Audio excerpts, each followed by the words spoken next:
The time is now 6 p.m. Our regular City Council meeting for March 22nd, 2022 is now in session. First on the agenda is Councilmember Dalla will lead us with the opening prayer and the pledges of allegiance to the flags of the United States and the state of Texas. Please rise. Please bow your heads. Dear Heavenly Father, we come before you with a humble and grateful heart. I ask to lift up those who are seated in places of authority in our nation and around the world.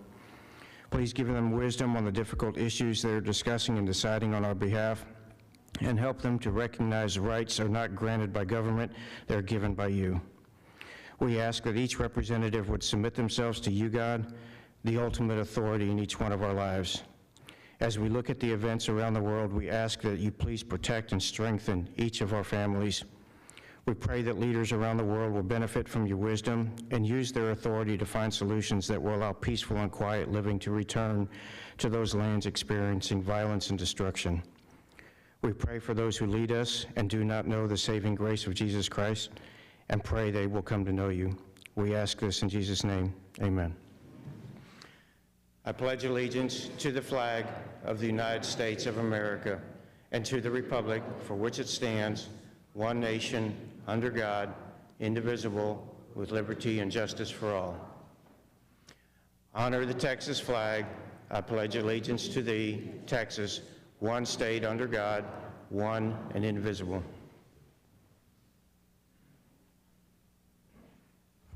Thank you, Councilmember Dalla. As a reminder, students who are participating in the Hal Baldwin Scholarship are required to sign in on the sheet located in the back. Students watching online can still receive credit by contacting Sarah Gonzalez at 210-619-1015. Again, that number is 210-619-1015. We'll move on. We have a presentation, proclamation, Alcohol Awareness Month. Councilmember Hayward, if you would join me down here, and Miss Amy, if you join us down here at the podium, please.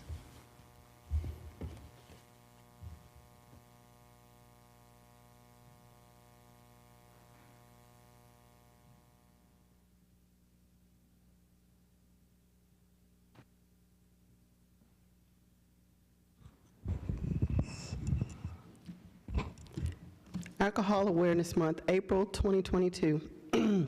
Excuse me. Whereas the City of Schertz and the San Antonio Council of Alcohol and Drug Awareness supports the recommendation of the National Council on Alcoholism and Drug Dependence to highlight the importance of preventing excessive alcohol consumption among adults and the prevention of alcohol use among youth. Whereas Alcohol Awareness Month provides an opportunity to decrease stigma and misunderstandings in order to dismantle the barriers to treatment and recovery, and thus seeking help more readily available to those who suffer from this disease. And whereas an estimated 95,000 people, approximately 68,000 men and 27,000 women, die from alcohol-related causes annually, making alcohol the third leading preventable cause of death in the United States. And whereas research indicates that the alcohol use during the teenage years could interfere with normal adolescent brain development and increase the risk of developing alcohol use disorder, with underage drinking contributing to a range of acute consequences, including injuries, sexual assaults, and even deaths, including those from car crashes. And whereas individuals and families may experience increased stress during this pandemic, along with fear and anxiety, which can be overwhelming, causing strong emotions and leading to increased use of alcohol, which makes it important to know that the health and telehealth and other online supports are available, accessible, and effective. Whereas the Guadalupe County Community Coalition recognizes that only effective way to prevent excessive alcohol consumption is through a coordinated effort involving schools, law enforcement, retailers, the faith community, healthcare workers, prevention leaders, policymakers, parents to establish an atmosphere that supports awareness, prevention education, and ongoing initiatives to encourage our youth to make smart choices. Now therefore be it resolved on behalf of Mayor Ralph Gutierrez and City Council members of the City of Schertz, I hereby proclaim April 2020 to be Alcohol Awareness Month.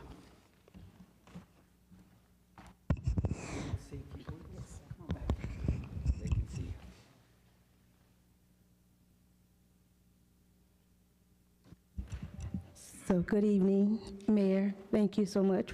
City Council members, thank you all for allowing April to be noticed as Alcohol Awareness Month. I'm Amy Alston, and I am the Coalition Coordinator for Guadalupe County Community Coalition under the umbrella of San Antonio Council on Alcohol and Drug Awareness. Just a little bit about Alcohol Awareness Month.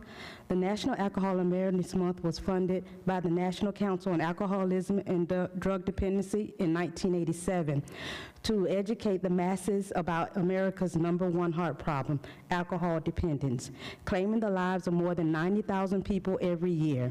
This month focuses on raising awareness about alcohol use, misuse, and dependency before it is fatal.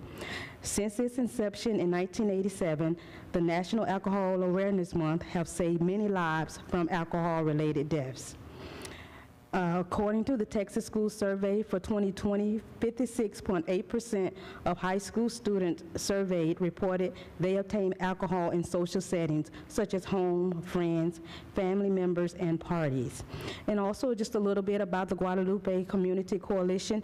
It's a group of concerned citizens working together to reduce the negative impact of substance use with our substances with our youth. I want to thank Councilmember Hayward for being a dedicated member and supporting the coalition. Some of our current projects include improving the mental health of community members across the lifespan with behavioral health activities. We're also looking for more community members to join our coalition. So if you're interested, feel free to give me a call. I have my business cards. And in conclusion, again, I wanted to say thank you, Mayor, again, and council members for recognizing Alcohol Awareness Month and to continue to support alcohol prevention in the community. Thanks.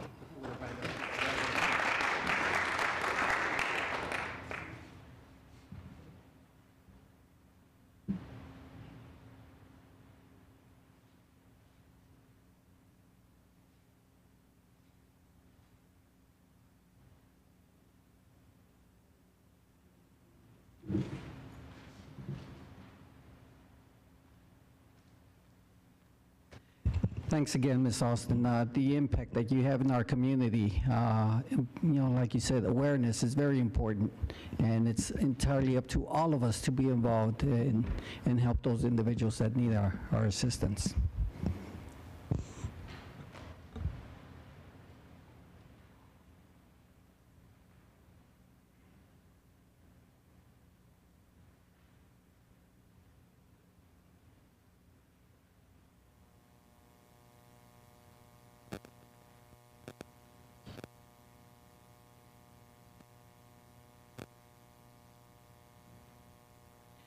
All right, we'll move on to announcements of upcoming events. Ms. Gonzalez. Yes, thank you, Mayor. First up is on Friday, March 25th. We'll be having our pre-budget retreat at 8:30 a.m. Will be breakfast, start time at 9, and it'll be here in the council chambers. On Sunday, April 3rd, we'll be moving on Main from noon to 4 p.m. It'll open streets event with fitness demonstrations, health and wellness vendors, DJ music, kids activities, and food trucks. We invite you to bring your bikes, scooters, strollers, and get moving. And then now through Sunday, April 24th is going to be the Kickball League sign up. Games will be played every Sunday evening from 6 to 10 at Thule-Meyer Park. And you can sign up at Schertz.com. And we'll be back here on Tuesday, April 5th for our next regularly scheduled council meeting at 6 p.m. Thank you. Thank you.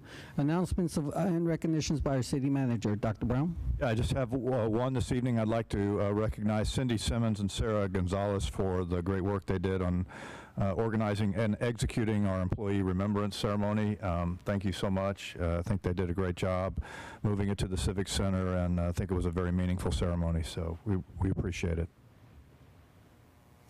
I'd like to echo that, announcements and recognitions by the mayor. Thanks again, Sarah and Cindy, for putting that ceremony together. It truly was a time to remember those individuals that contributed to this city. Thank you. All right, we'll move on to the hearing of residents. This time is set aside for any person who wishes to address the city council. Each person is limited to 3 minutes, and we ask before addressing the council, for the record, please state your name and address. Mayor Pro Tem Scagliola, please call for speaker. First individual on the list, Mr. Daniel Jamison.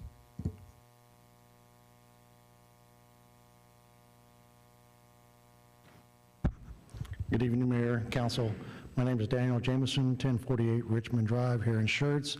And I just want to give a shout out and a thank you and an attaboy to Charles and his team for their quick response. Charles came out last week and took some pictures of some issues that was occurring on my street.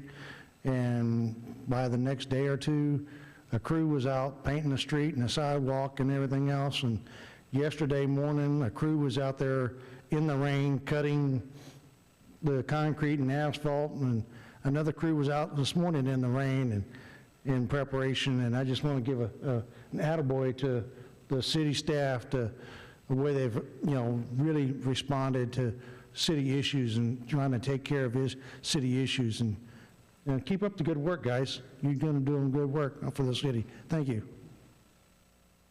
Thank you for those comments. Next individual, Mr. Fernando Hayward.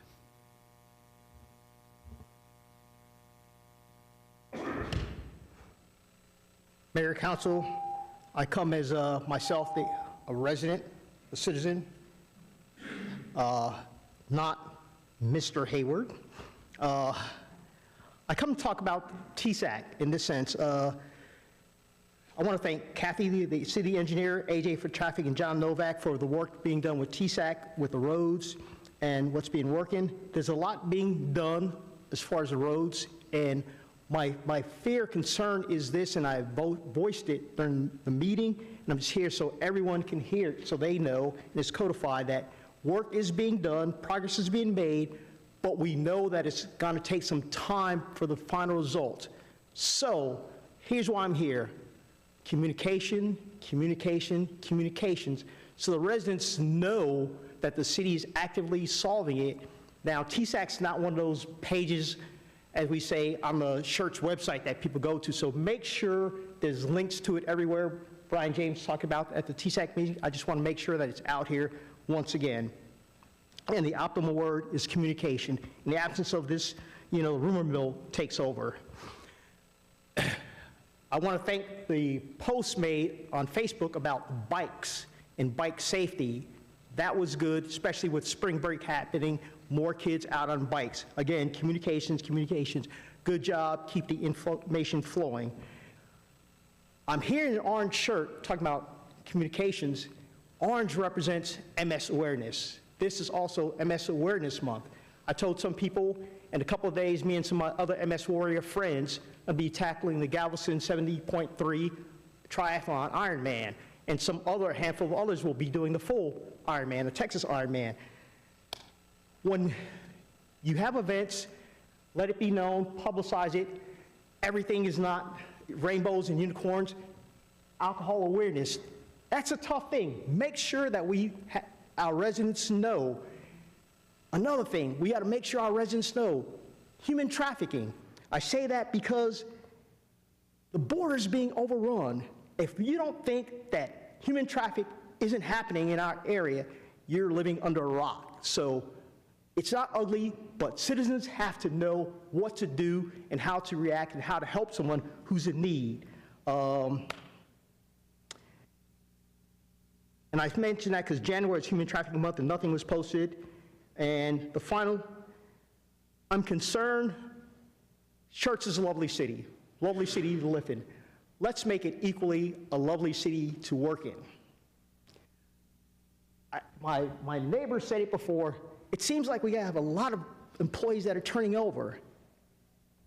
We're in a fiscal crisis. It's sad when city employees can't afford, forget living in the city they work in, but working and eating in the city that they live in. We need to do better. That's it. 3 minutes is up. I'm done.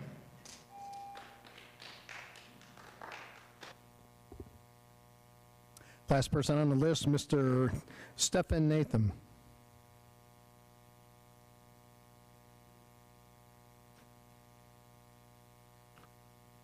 Good evening, Mr. Mayor, Mr. Manager, and the board. My name is Stephen Nathan. I'm 3401 Abbeville here in Schertz. A couple things I would like to ask for. If anybody's been to the playground over by the library and you have kids, you might notice there's not really anywhere to sit. There are exactly 2 benches there, and they're about this high off the ground that, I mean, I'm 6'1", and I have a hard time getting up in those things and not comfortable. So just putting in 3 or 4 park benches would be outstanding over there. And if I can push my luck even further, maybe something that's covered. It's South Texas. It gets 105 in the summer. No one likes to sit in the open sun if we can help it. The other thing is maybe some picnic tables over there, so when you're there with your kids, have a meal, you know, just hang out, whatever. The other thing, possibly if we can consider a temporary traffic light over at 1518 and I-10 on the access road. If anybody's been over there at 5 o'clock in the evening, I mean, my goodness, you're sitting over there for 30 minutes trying to get through that intersection. It's just absolutely absurd. So I don't know if y'all have any control over that, but there's got to be something that can be done. The traffic is not what it used to be 10 years ago, and I know we're having construction and things are changing, but maybe a temporary traffic light would really help things over there. So finally, thanks to Mr. Brown. Don't know you personally, but thank you for your service and what you've done for the city for the time you've been here. So thank you. Just 1 second. Nothin, I pronounced it right that time. Anyway, I spoke with you earlier. So before you go away, Dr. Brown, who should he address his issues with so that they can maybe get resolved, or Charles, Mr. Helm? Okay, awesome. That would be the individual over there. Okay. Thank you so much for coming by. All right, thank you. And that's all, sir. All right, we'll move on to consent agenda items. Are considered self-explanatory, and information packets are provided to council and available for public viewing. These items require no separate discussion unless requested by council. Item number 1, minutes. Consideration or action regarding the approval of our minutes of our regular meeting on March 8th, 2022. Item number 2, ordinance number 22G14. Consideration or action approving the ordinance by the City Council of the City of Schertz, Texas, amending Chapter 66, Police, Article 1 and Article 2 of the Code of Ordinance of the City of Schertz, Texas, to provide for the establishment of the City of Schertz Police Department, establishing the position of Chief of Police, and providing for the employment of the police officers, prescribing the qualifications, duties, and responsibilities of the Chief of Police and police officer, establishing the jurisdictional boundaries of our department, and providing a saving clause, and providing an effective date. This is our final reading. Item number 3, resolution number 22R34. Consideration or action approving the resolution by the City Council of the City of Schertz, Texas, approving the renewal of the existing 3-year support agreement with ARCGIS mapping software supplied by Environmental Systems Research Institute. Item number 4, resignation and appointment of boards, commissions, and committees. Consideration or action regarding the resignation and appointment to various boards, commissions, and committees. Accepting the resignation of Mr. Margarito Banales from the Schertz Library Advisory Board. Council, do any of these items need to be removed for separate action? Is there a motion to approve consent agenda items 1 through 4? So moved. Do I have a second? Second.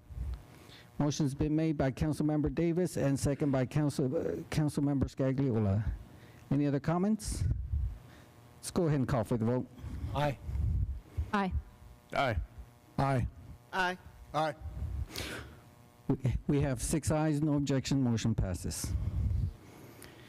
All right, we'll move on to item number 5, consideration or resignation consideration and/or action regarding the acceptance of the retirement resignation letter from our city manager, Dr. Brown. Okay, council, any comments?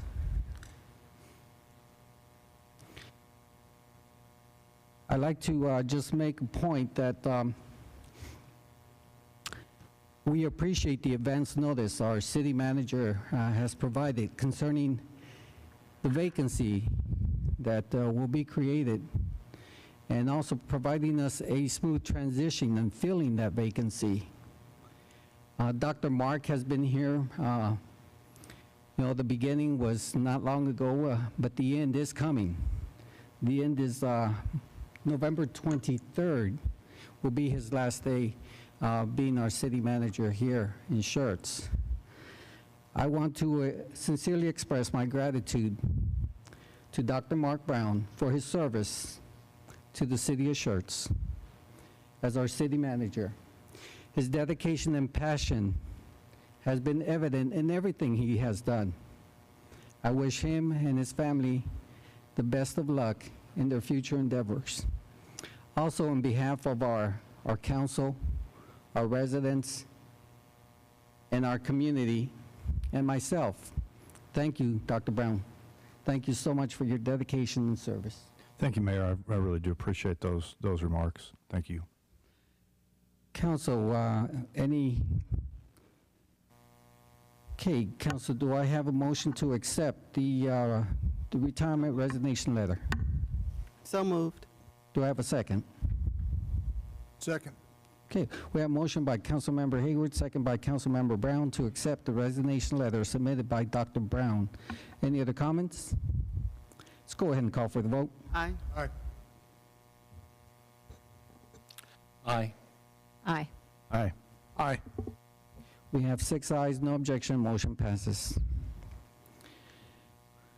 Item number 6, ordinance number 22T16. Consideration or action approving an ordinance by the City Council of the City of Schertz, Texas, authorizing an adjustment to the fiscal year 2021-2022 budget to allocate funds for the Schertz Council Facility Audio and Visual Systems Upgrade Project in the amount of $451,886.00. 686. Okay. That's all right. The number again is $451,686.00. And this is our first reading. Mr. Miles, you have the floor. Thank you, Mayor and Council. Dr. Brown, as our notes say, the council chambers has been in use since 2002, 2003, since it was renovated from a church. The audio system at that time was state-of-the-art for 20-something years ago, and has not really, as you know, been upgraded or touched since then. And of course, technology has moved on. Requirements have changed over the years, and of course now we're in an HD world. We're actually broadcasting on the internet. We're actually need higher definition video, better audio systems, and that type of thing. And we're also in a position now where we're to be able to support legally remote meetings and things like that. Well, we don't have the technology to do that right now in this environment. So we did do an RFP and received some bids. We found a vendor that we think will do the job. They've done work for us in the past. So we will come to council on the 5th with a contract for that, but we need to get the ordinance approved to amend the budget in order to be able to fund that project. So we recommend that you approve this ordinance in order to fund that project. Any questions? All right, thank you. Okay, council, floor is open for discussion. No discussion? Okay, do I have a motion to approve ordinance number 22T16? So moved. Second. We have a motion made by Councilmember Davis, second by Councilmember Hayward. Any other comments? Let's go ahead and call for the vote. Aye. Aye. Aye. Aye. Aye. Aye. We have 6 ayes, no objection, motion passes. Thank you. Moving right along, item number 7, ordinance number 22T17. Consideration or action approving an ordinance by the City Council of the City of Schertz, Texas, authorizing an adjustment to the fiscal year 2021-2022 City of Schertz budget to provide an additional $65,835 from the dedicated PEG fund for the Master Communications Plan. This is also our first reading. Mr. Miles, floor is yours. Thank you again, Mayor. So sometime back, the council approved a citywide wide area network, and it's the challenge we've had over the years is to get sufficient funding and getting sufficient technology to the point where we could actually absorb such a large project. With the advent of the ARPA funds from the federal government, we were able to carve a piece of that out to fund this project. And the rest of the project, of course, is we put in the budget for a particular dollar amount from the PEG fund and from the ARPA funds. In reviewing the information that we've gotten from our vendor, it is a by-board contract, so we didn't do an RFP.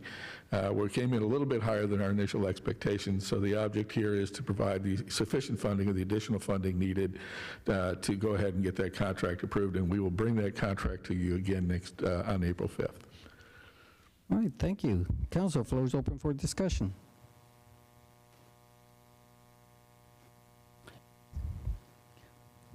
Councilmember Whitaker.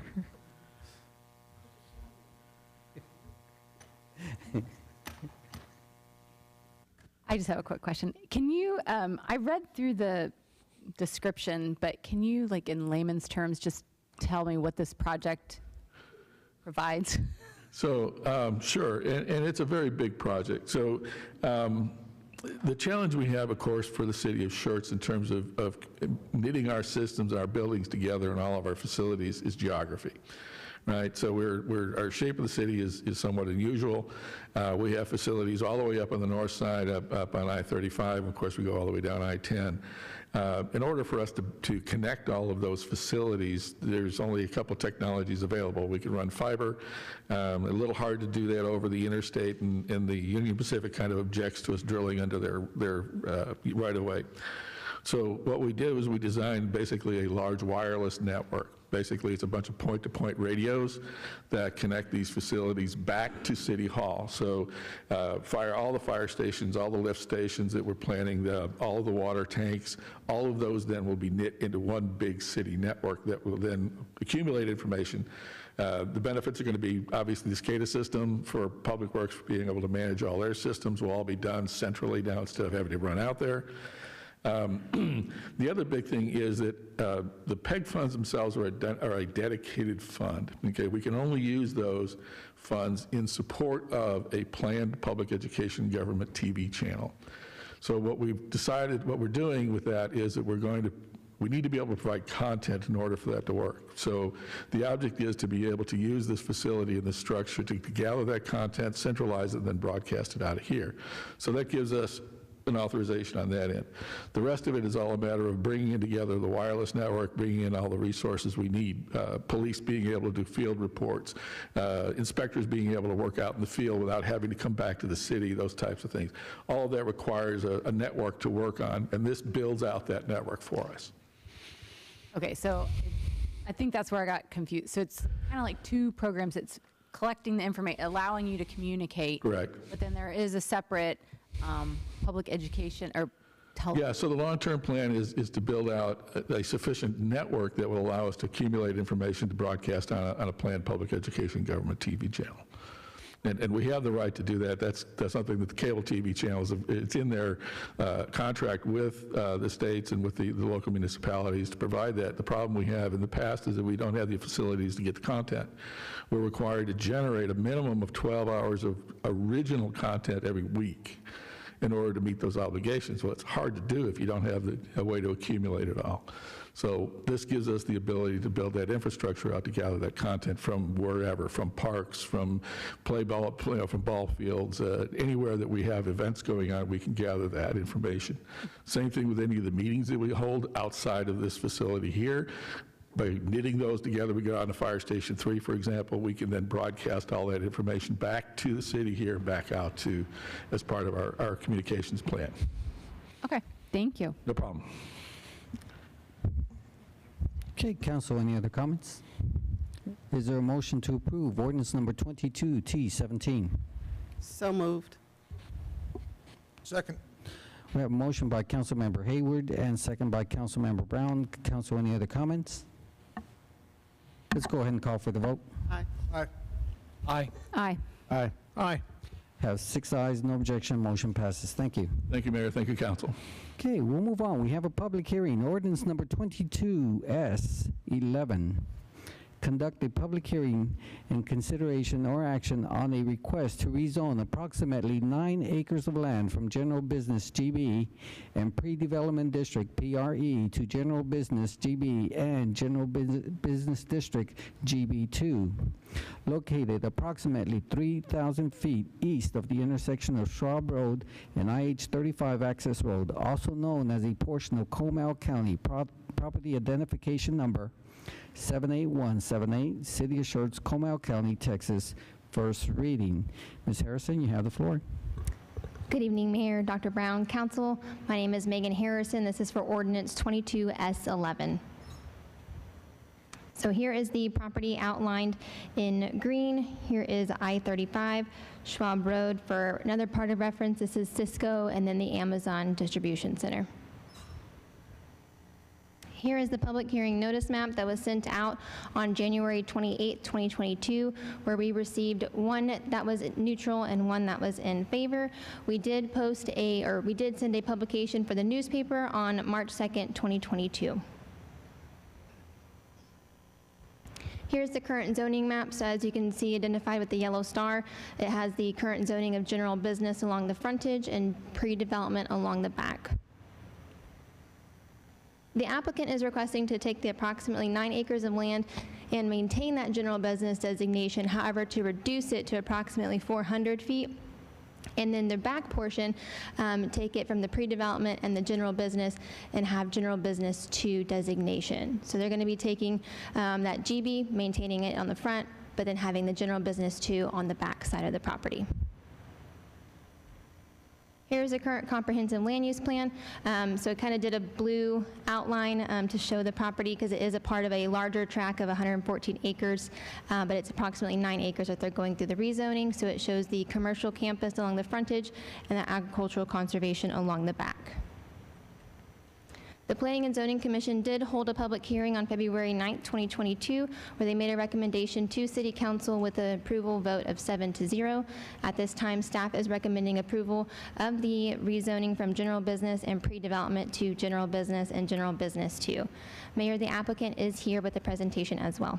Okay, thank you. We can have the applicant provide the presentation.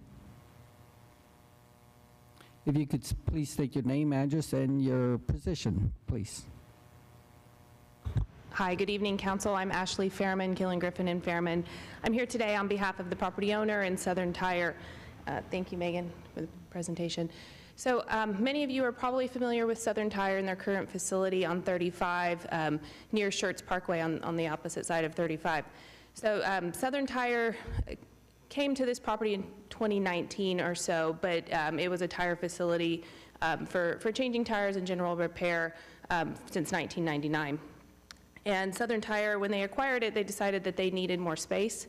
They needed a facility that kind of fit their business model, and they're growing, so they want to stay in Schertz, but this facility doesn't really work for them any longer. So here's just an aerial of the current location, and then street frontage that you're probably familiar with. So they looked for another facility in Schertz and found one on 35, as Megan mentioned, close to the Amazon and Cisco facilities. So a distance, from their current facility, but in a place that works for them and gives them significantly more property. So there's the zoning map, and then again, so we're splitting the zoning here because actually Southern Tire and their use is permitted in the GB1, and so that works along the frontage, but they do have tire storage that will be outdoors, and so that outdoor storage is what triggers the need for the GB2. So we tried to keep as much of the GB1 on the frontage as possible, so that's why we're doing the 400 feet, and then the back would be the GB2. So here's just a conceptual site plan. You can see the facilities. So the tire services range from light truck fleets, police forces, those types of things, commercial trucks, retail business, you and I, our cars, and then they also have off-site services where they go and they change tires at quarries or places where they can't move those types of vehicles. So here's what the facility would look like, and then behind that building is where the tire storage would be. Still subject to all city requirements for screening of those tires, and the idea would be that they're set back from the highway where people can't see them. Here's just an example of another facility that Southern Tire has that's a newer facility. I believe this one is in Bryan, Texas. So happy to answer any questions. I also do want to introduce Wiley Jackson. He's an assistant manager at Southern Tire. It's all the technical business operations. If you have any questions about that, probably best for him and not me. So thank you. Thank you. All right, this item is on the agenda as an open public hearing. Is there anyone here in attendance who would like to address the council regarding this subject? Anyone? Going once, going twice. Public hearing is closed. Okay, council, floor is open for discussion. Councilmember Scagliola. Yeah, there are two concerns that I had originally. One was my my town center north, but I think the property is far enough away from that. And the other one was at the outdoor storage area. You know, tires are a little bit unsightly sometimes, and I think it's important for us to be good neighbors. New Braunfels, Magnolia Hills will be overlooking this site, but I think you addressed that appropriately with the screening that you provided. If your conceptual drawing or the picture of that other facility is really consistent with what you're planning to do. Yeah. Okay. That's all I had. Thank you, sir. Thank you. Council, any other comments? Is there a motion to approve ordinance number 22S11? So moved. Do I have a second? Second. We have a motion by Councilmember Brown, second by Councilmember Whitaker. Any other comments? Let's go ahead and call for the vote. Aye. Aye. Aye. Aye. Aye. Aye. We have 6 ayes, no objections, motion passes. I'd like to just pass along my comments. Thank you for staying within our city, our boundaries. It's so wonderful to hear that you are growing and you decided to stay in our city. And we appreciate the investment and the risks that you take in our city. Thank you. All right. Our Deputy City Secretary, Sheila Edmondson, will now call roll call confirmation on consent agenda items 1 through 4 and discussion items 5 through 8. Ms. Edmondson? Thank you, Mayor. On consent items 1 through 4, a motion was made by Councilmember Davis. Mayor Pro Tem Scagliola seconded the motion. Mayor Pro Tem Scagliola, Councilmember Davis, Whitaker, Dalla, Hayward, and Brown all voted yes. Motion passed 6-0. Item number 5, the resignation retirement letter from current City Manager Dr. Mark Brown. A motion was made by Councilmember Hayward, seconded by Councilmember Brown. Mayor Pro Tem Scagliola, Councilmember Davis, Whitaker, Dalla, Hayward, and Brown all voted yes. Motion passed 6-0. Item number 6, ordinance 22T16 on the first reading. A motion was made by Councilmember Davis, seconded by Councilmember Hayward. Mayor Pro Tem Scagliola, Councilmember Davis, Whitaker, Dalla, Hayward, and Brown all voted yes. Motion passed 6-0. Item number 7, ordinance number 22T17 on the first reading. A motion was made by Councilmember Hayward, seconded by Councilmember Brown. Mayor Pro Tem Scagliola, Councilmember Davis, Whitaker, Dalla, Hayward, and Brown all voted yes. Motion passed 6-0.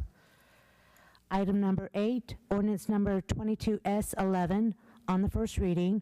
A motion was made by Councilmember Brown, seconded by Councilmember Whitaker. Mayor Pro Tem Scagliola, Councilmember Davis, Whitaker, Dalla, Hayward, and Brown all voted yes. Motion passed 6-0.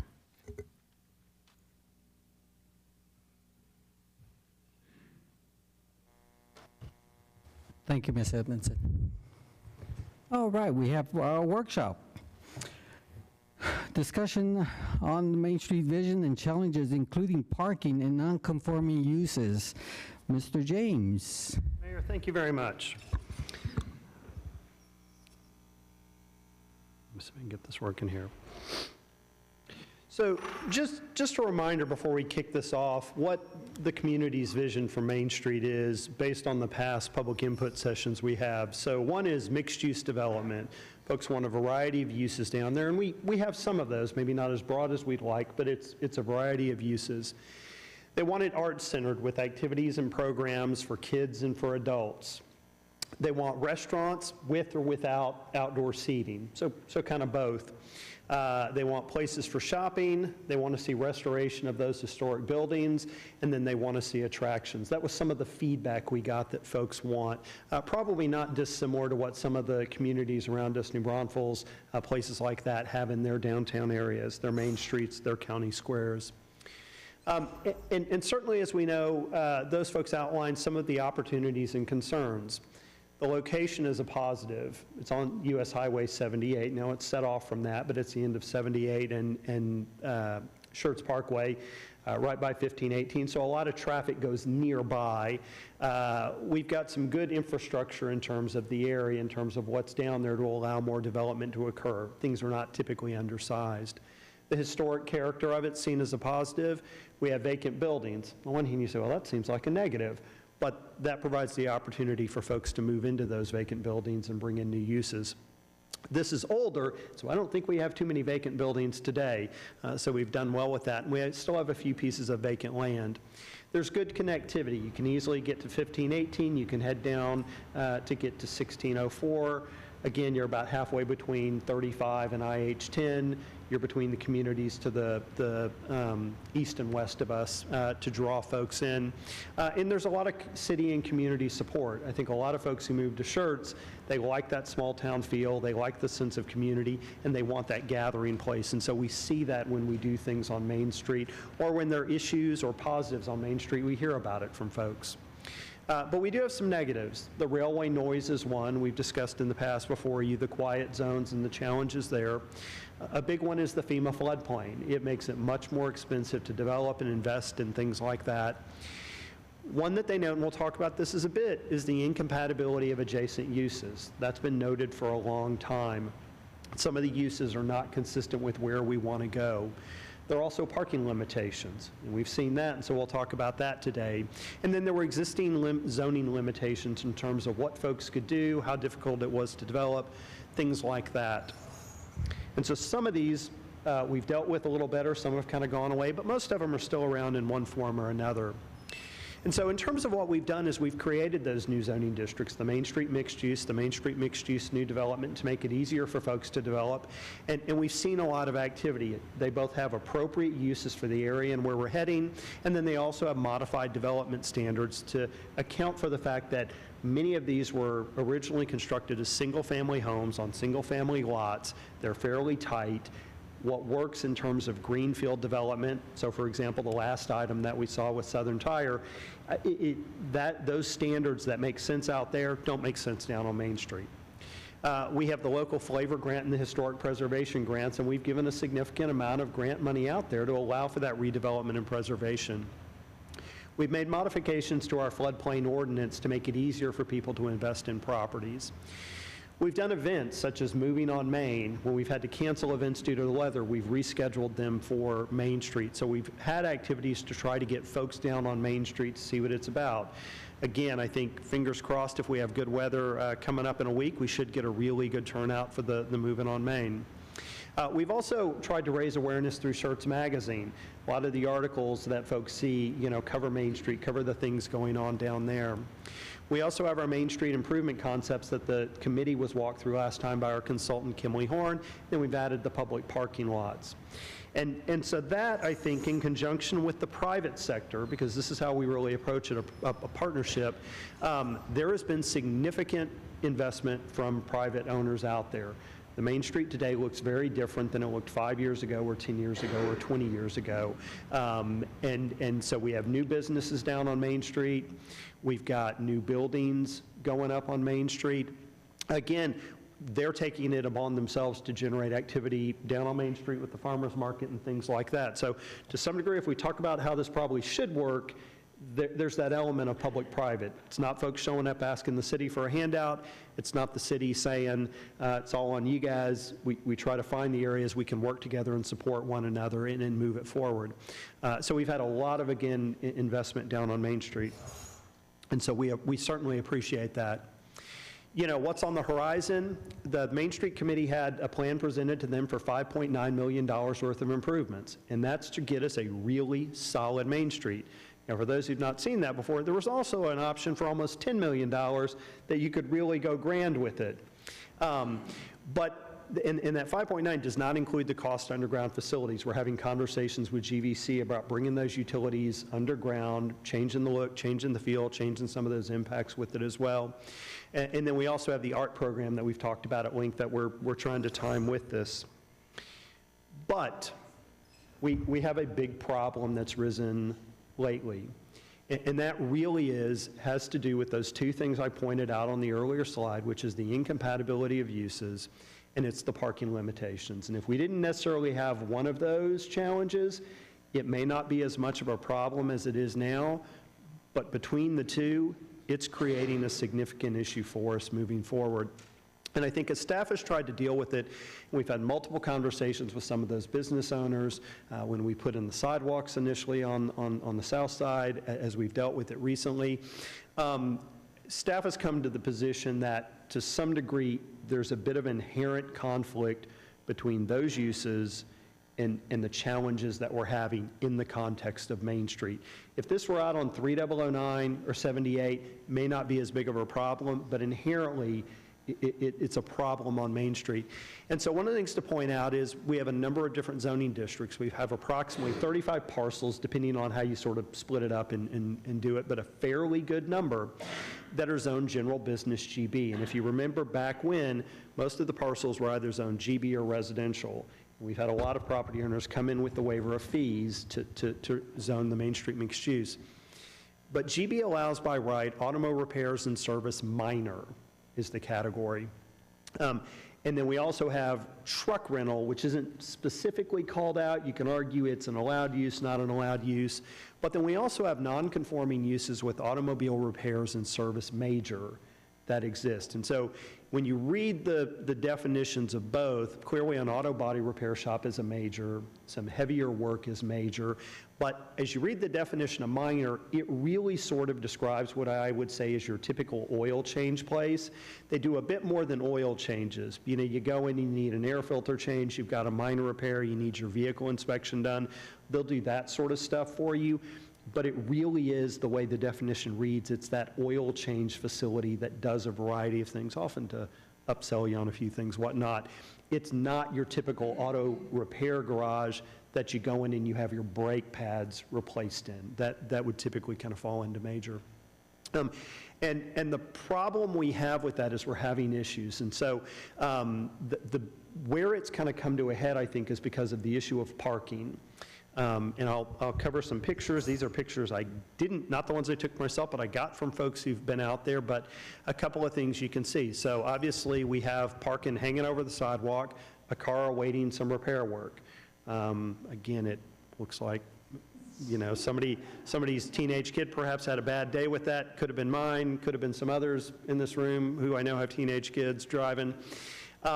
We've got parking coming down side streets. It's not just on Main Street, but the parking problem has come out into the neighborhood, and I'll talk about how that creates a challenge for us. We've got a fenced area, as you guys know. It's not paved. We require parking to be on a paved area. You can't park on an unpaved area. The city has a project to add parking at 27 Commercial Place to come in and pave that for storage of vehicles awaiting repair. You know, not every community has that standard. We do. It's what brings people to Schertz. It's what helps, I think, make that investment. But as you know, we had an issue where they were illegally parking back there. City went out with code enforcement and said, you can't park on this unpaved area. It's not allowed, and that use is not allowed. Again, that heavy auto body is a non-conforming use. It can't be expanded. It's not allowed with this piece of property. But again, auto repair places move in parts, move in things like that, and you can see on the right, their parts department is located outside. I know our fleet parts department is located in the building, I believe, not outside the building, as you can see in the photograph. But I think part of this is this inherent challenge that we have with that.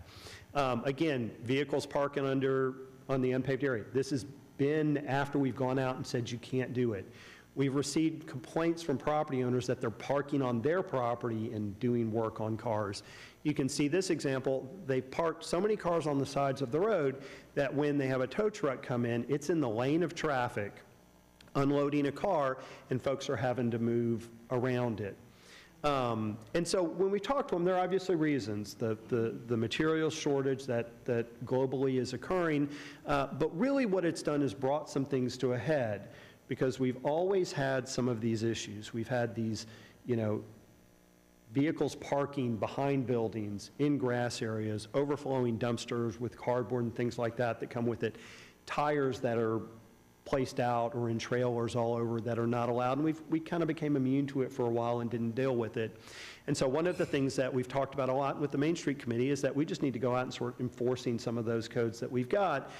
But one of the challenges that we have is, as much as we may try to do that, we think we're always going to continue to have these problems. The size of those properties, the nature of the uses, it's just going to be an ongoing losing battle. And I'll be really blunt. One of the real challenges we have is, I've used this example before. At my house, I've gotten a warning from code enforcement going, hey, you need to mow the alley. You need to get the branches picked up. Many people do. But I think a lot of those folks that occasionally have something will have a lot of frustration to say, wait a minute, you're coming to me on this, and yet here's this problem that we see out there, and and what are you doing about that? And so we're in a little bit of a pause mode and wanted to have this work session to talk about it. And so we can increase code enforcement. We have spoken with the business owners to only so much avail. We have a draft ordinance that's going to restrict parking for auto-related uses on Main Street, on the street, to P&Z tomorrow night, and that'll come to you. We have a provision that allows a temporary parking on an unpaved surface when somebody does have a unique situation. They need to go in and renovate a building. I've got to move people out of here. We can work with you for a 6-month if you have an appropriate plan. So we want to try to work with folks because that happens. But we fundamentally have to deal with this problem. And I will say this, we've been through virtually every scenario we can think of to try to deal with this parking. And the problem we have is if we target Main Street, it'll likely move out into the surrounding neighborhood. So if we can't do this on Main Street, we'll just go over to Exchange. We're seeing that happen. It's also extremely labor intensive. It's having someone go out, mark tires to check for how long a car has been there. We could certainly put parking meters in, but then you get a perception that, oh, you have to pay to park because we have these meters and things like that. Even with the regulation that we've got, one of the challenges is if we go after the vehicle, who gets the citations? The vehicle's owner for the car being illegally parked. I doubt that the owner of that car knows that their car is sitting out in the street awaiting repair. And so yeah, that'll certainly get a reaction, but there's not a perfect solution on this. They all come with problems and challenges, and I think from a staff perspective, this will be an ongoing problem and an ongoing issue and an ongoing challenge, and as we see it can rise to the level that it becomes really a disincentive for folks to move forward. And I think it almost really the question is, if we're going to go out and try to track down that chunk of money to do this thing in one fell swoop, and so to be blunt, so we don't have it as a phased thing that's dragging out, if we're going to make that kind of investment, that's a big commitment. There's a big opportunity cost to that, and I think the expectation is we see the result that comes with that, not the fact that we go back out there to Main Street, and again, I'll go back, and we continue to see the photo on the left. We continue to have the other businesses having challenges because there's not that adequate availability of parking nearby because literally you've got 50, 60 cars awaiting repair. Again, you've got almost a dozen cars whose registration inspection has expired because they've sat so long waiting. And again, what is it we want to focus on for our community? and how much resources do we want to try to put in for this. And so really, I think the discussion here that we wanted to come talk to you about is, what do we want to do if we're going to make that investment? And what do we expect to see happen? And so is it really worth trying to find that if we're going to continue to have these conflicts? And I'll pause, and you got a glimpse of it, but here's what our Main Street could be. And for those who have been here a while, think about this, where we all were, where things were, the communities in the area. So if you recognize this picture, that's Cibolo. Cibolo this year, in the March issue of San Antonio Magazine, best of city, the best of the various things in the area, the best suburb to spend an afternoon in, city of Cibolo. And they certainly deserve credit for that with what they've done. And so that's our competition. And so if we are going to have that impact, if we are going to deal with that, I think fundamentally we're going to have a challenge if this is our Main Street. And it's going to call into question, why are we making such a large investment in the opportunity cost if that's the case? So certainly there is a first step, and that first step is passing this ordinance, but I think it really begs the question, is it not time to say we need a plan to have appropriate uses on Main Street and move it forward? And that's good in the abstract. It's easy to stand here and say that. But when you're standing with a business owner that we're saying, city is moving forward with an effort to amortize non-conforming uses out and change the allowed uses and move those out, that's a tough conversation to have. So you don't want to tread into it lightly. It's a tough deal. But I think fundamentally where we are at this point, which has caused a shift, is these folks are negatively impacting the other business owners, the other property owners, and the other folks making an investment. And as much as I think they may try, it's this inherent conflict between auto repair related uses, both minor and major, and the vision for Main Street. And I think it's a testament to how far we've moved this along that we're now starting to have this problem. Again, if you had asked 8 years ago, might not have been as big a deal because we didn't have that happening. Now we're seeing it happen and we're seeing it move forward. So we're getting new buildings constructed, not just businesses turning over. And we have a plan from the consultant to really make our Main Street match what other cities have done and go beyond that. And we've talked about a focal point. So again, the practical challenges on this, the Parks Director sending me an email going, hey, I need to talk to you.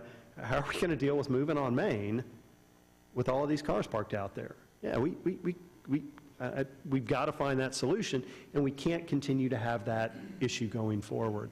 So I think really what we wanted to do is to lay this topic out. We're not looking for necessarily a final, but we wanted to sort of make sure council was aware of it. We certainly have had folks talk to us about it, and talk about what we do going forward. But what staff has in motion is the ordinance going to P&Z tomorrow night. We'll come to council in a few weeks to restrict that parking, have the temporary solution. Those folks have to find a place to go. But I think at some point we have to be ready to say, yeah, we continue to have these problems, and if that's the case, what are our next steps, particularly if we're committed to making this investment?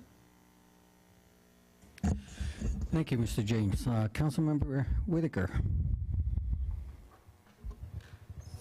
I think you covered it pretty thoroughly there. However, I do have a couple questions. Sure.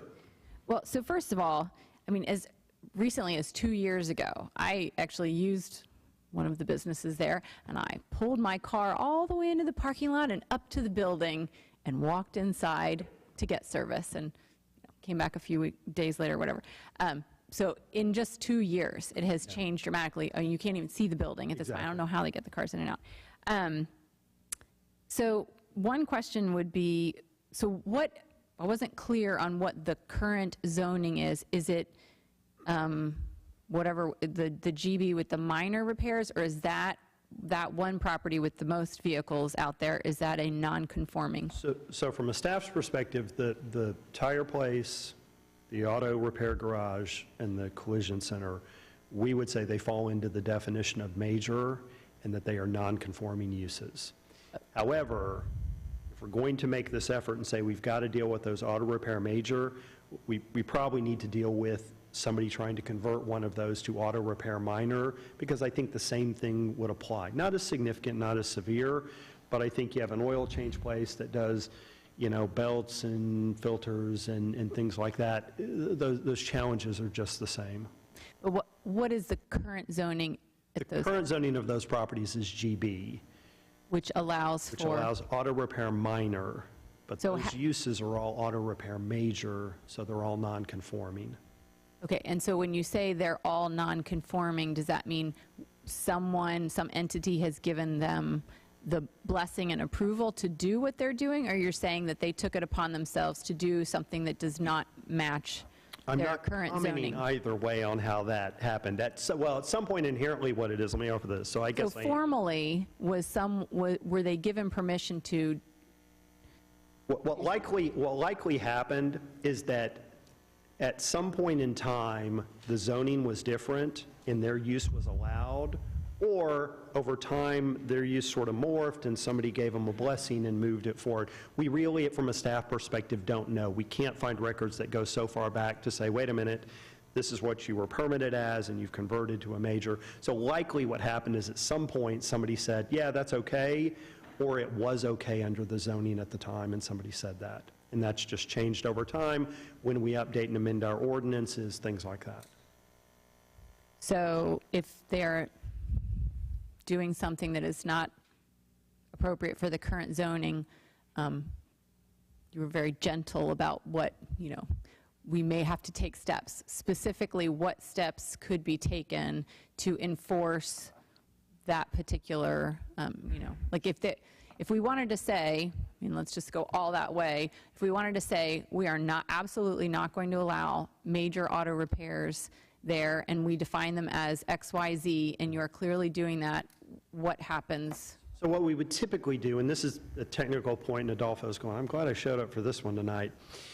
So let me be clear on a point. Typically when staff gets these questions about a use and whether it's non-conforming, and our ordinance says non-conforming, but often it's described as legally non-conforming. It can legally be there, as opposed to it's illegal, has no right to be there.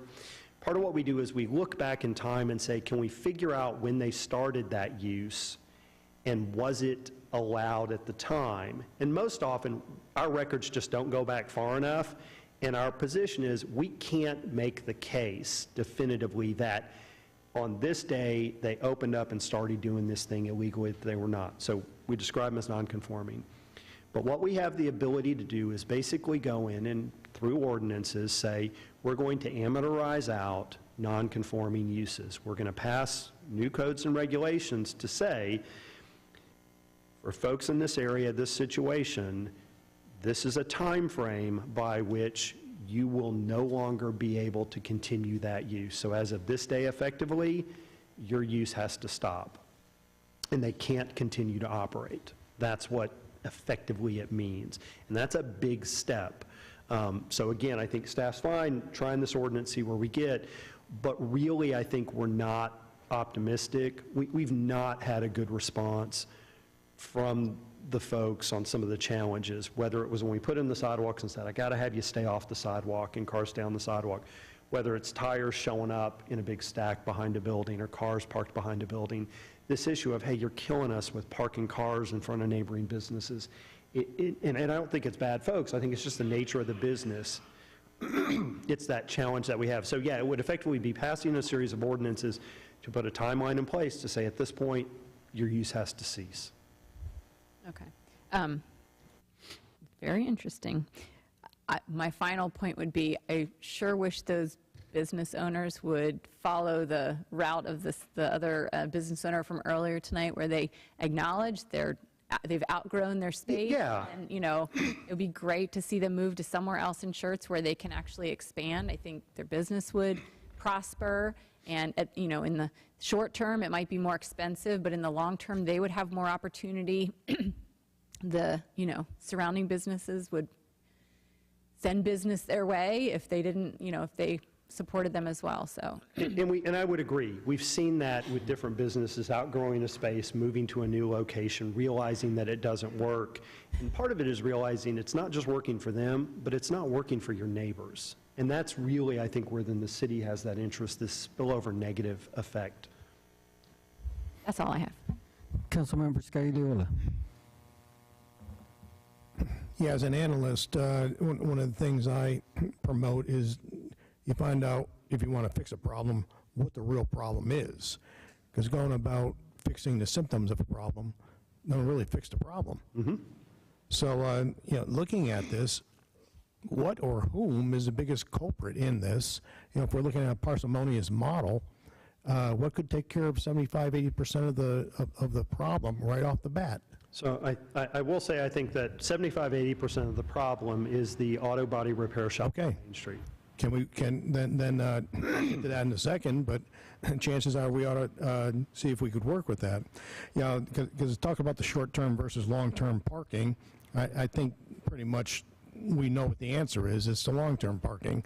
It's cars that are in need of repair that aren't being moved, aren't being shuffled around. The other thing is, I used to know the people who own the big lot back there before they put the fence in front of it. Seems like, is that attached to this individual? It is. Yeah. Okay, so define asphalt versus hard surface. I understand why we don't want to park cars on and you get problems with leakage and this, that, and the other thing can contaminate the soil. You get grass growing underneath it, and so I understand that. But is there an alternative to actually spending big bucks trying to get an asphalt surface when crushed rock or something like that would serve the purpose? So Councilman, that's a really good point. And let me say this. In some communities, that's perfectly fine. Some communities, you put down crushed rock, put down caliche, you put down something else. Even a grass lot is perfectly fine. In Schertz, we have said that's not perfectly fine. And the reasons we've done it. So one is the dust that you get blowing off. The other is when it rains and they're tracking these cars off of this property, you get mud that comes off with it. Part of it, what we've said, is it just doesn't have that impression of the kind of community that we want to be. And again, you'll talk to folks who, when they're coming in, they say, hey, you guys have a lot of regulations. It's a lot I have to do to get here.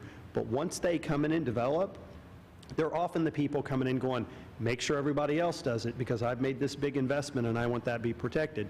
And so this really, I think, hits the crux of the point. We could certainly amend our codes to say, we're going to allow them to be here, make them conforming. We're going to allow them to expand on this lot. We're going to change the code to say you can put down gravel and you can park cars and move them out of there and have tow trucks going in and out. But the direction that we've had and we've been talking about with regard to our Main Street is not that. We've acknowledged at the committee, our Main Street, it's going to be a little more eclectic. It's going to be a little quirkier than some others, and let's make that to our advantage. But frankly, I think there's a difference between that and we've got a bunch of damaged cars up on a rock-covered lot in the middle of Main Street. And I think the question is what's the vision and the direction that we go for Main Street? And I want to be clear, Councilman, there's not a right or wrong answer, but I don't know that if we allowed that the folks who are investing in Main Street would continue to invest in Main Street if that's the direction we go. I'm thinking it's behind a fence as it is now. But if you slap a moratorium, hey, there will be no more parking on the streets, that would probably be a lot more of a hardship or something to deal with than providing some type of parking on a hard surface of whatever type. I'd be very much in favor of actually working with the property owners to address that issue. And the other thing is, I like Fredericksburg. I go up there all the time, and they're crammed full of cars sometimes. I've got to drive around the block, and they do have city places to park. I wonder if we have any plans built into the Main Street to actually find some city-owned properties or something so we can ban the property. We do have 2 city-owned lots. We've talked to people about acquiring more land for city parking lots. And I think you make a really good point when you look at Fredericksburg. You're right, Fredericksburg, you go up there, there are cars all up and down that street. Those cars all up and down the street are the customers of the businesses who are moving in and out and turning over. I don't recall going up to Fredericksburg and seeing the auto body repair shop that's got 50 cars that are damaged parked on their main street. That's the distinction. And so I'll point out again, I don't recall seeing an auto body repair shop with a gravel lot with cars parked down it, even with a wood fence in Fredericksburg. And then the other I will say, and this just, I appreciate the discussion, I hope it comes across appropriately, but I can tell you one of the things that code enforcement deals with, neighborhood services, are folks calling up saying, there's a wood fence and it got pickets kind of falling down. That's great, that's not necessarily a violation. It doesn't rise to the level, and so one of the things I think that we have is, what is the standard and what happens? And again, I think good kudos to the tire place that came in and said, yeah, this is a challenge for us, it's not working for us, not working for you, but you can see what that looks like when you drive out there now. That's just the inherent way I think these things happen. So again, the regulation staff is proposing for P&Z, it'll come to you, you can approve it, you can change it, you can deny it, is auto body or auto repair related uses. The parking cannot occur, either employee or customer vehicles waiting repair in the city right of way if the business is located on Main Street. But again, we don't tend to have this other places. But I will say, yeah, we have had a recurring issue at an auto-related use that pops up every 2 or 3 years with the neighbors complaining about vehicles parked in the street, not just Main Street. So good discussion. I hope it came across. Well, I can perfectly understand that. Yeah. Yeah, either having a junked vehicle parked in a place that should belong to a car that's coming and going. But once again, the hammer approach may not work. Finding a compromise, finding something that's maybe a quid pro quo. Excuse me for trying to play lawyer here. Quid pro. But you know, extending parking areas availability. That might be an approach that's worth looking into.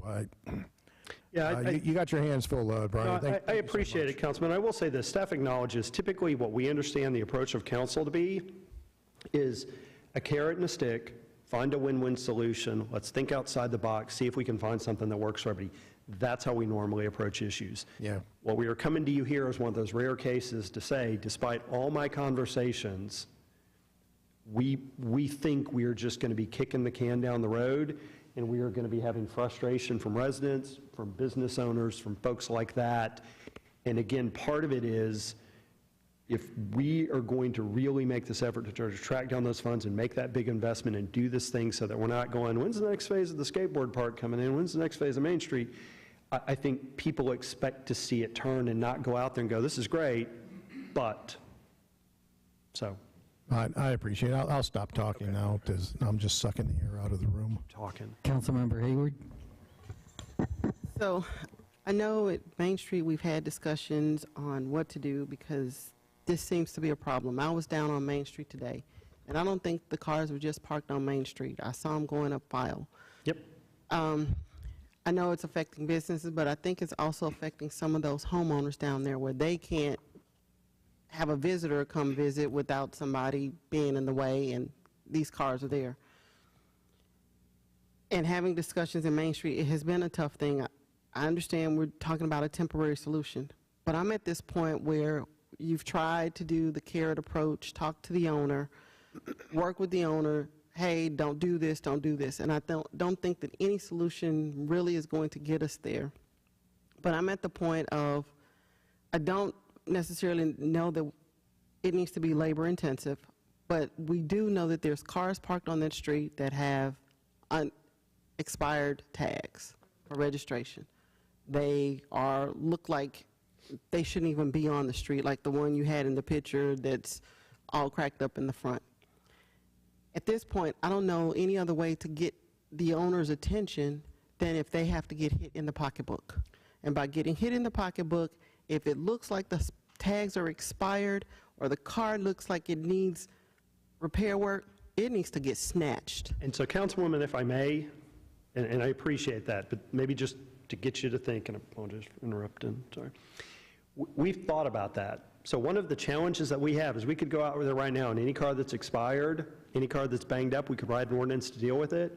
And what we think is going to happen is that limited space they have on the property, that's where all those cars are going to go, and they're just going to have different cars sitting up and down the street that create the same problem for the adjacent property owners, for what it's worth. I figure no matter what we do, they're going to exploit whatever we do. If we tow somebody's car, then the next time they'll park on file, or they'll move down the street and park on Exchange. Exchange. They'll even go further than that. They may even park on That's where Maple this one is such a problem. And this one is a problem because the owner doesn't want to work with us. But I am at this point where I'm beyond frustrated with the owner because they don't want, it's like every time the city tries to work with them, they go, yeah, and then they keep the problem. And yeah, they may park down on the other street. The only other option is the people that live there, they have a sticker on their car saying, this is their car. Then we give business owners, and I know we talked about it, maybe it's simple to do, and if somebody's driving down there and they don't have that, it gets towed, and it's at the owner's expense, and then the owner has to contact because trying to track down an owner to say, hey, tell this company to move your car off the road, then that's a lot of labor intensive. But if the owner's car gets towed and then it's explained that it was down there on the street, illegally parked, then maybe when the people start getting wind of that, then they will have to start paying impound fees for people's cars to get out. Maybe that sends a message. I don't know, but it's at a time where I'm done. Yeah, so staff is running that ordinance, and we are planning, if council passes it, to enforce it. What I will again say is that I think even if the property owners want to work with us and they try, I think it's going to be a challenge. These properties that they're on are very small lots. It's hard, there's not a lot of space, and if they're doing any kind of reasonable business, they're going to struggle to meet our codes, not negatively impact the other property owners. It's the example of the business that was here before. I never had a bad conversation with them in my years here, but I think, that's why they got up and moved finally, is that, hey, this isn't working for us. As much as we may want to try to do this, it's just a challenge on this property we've got. We need to move on. But this company's not seeing that it's a challenge.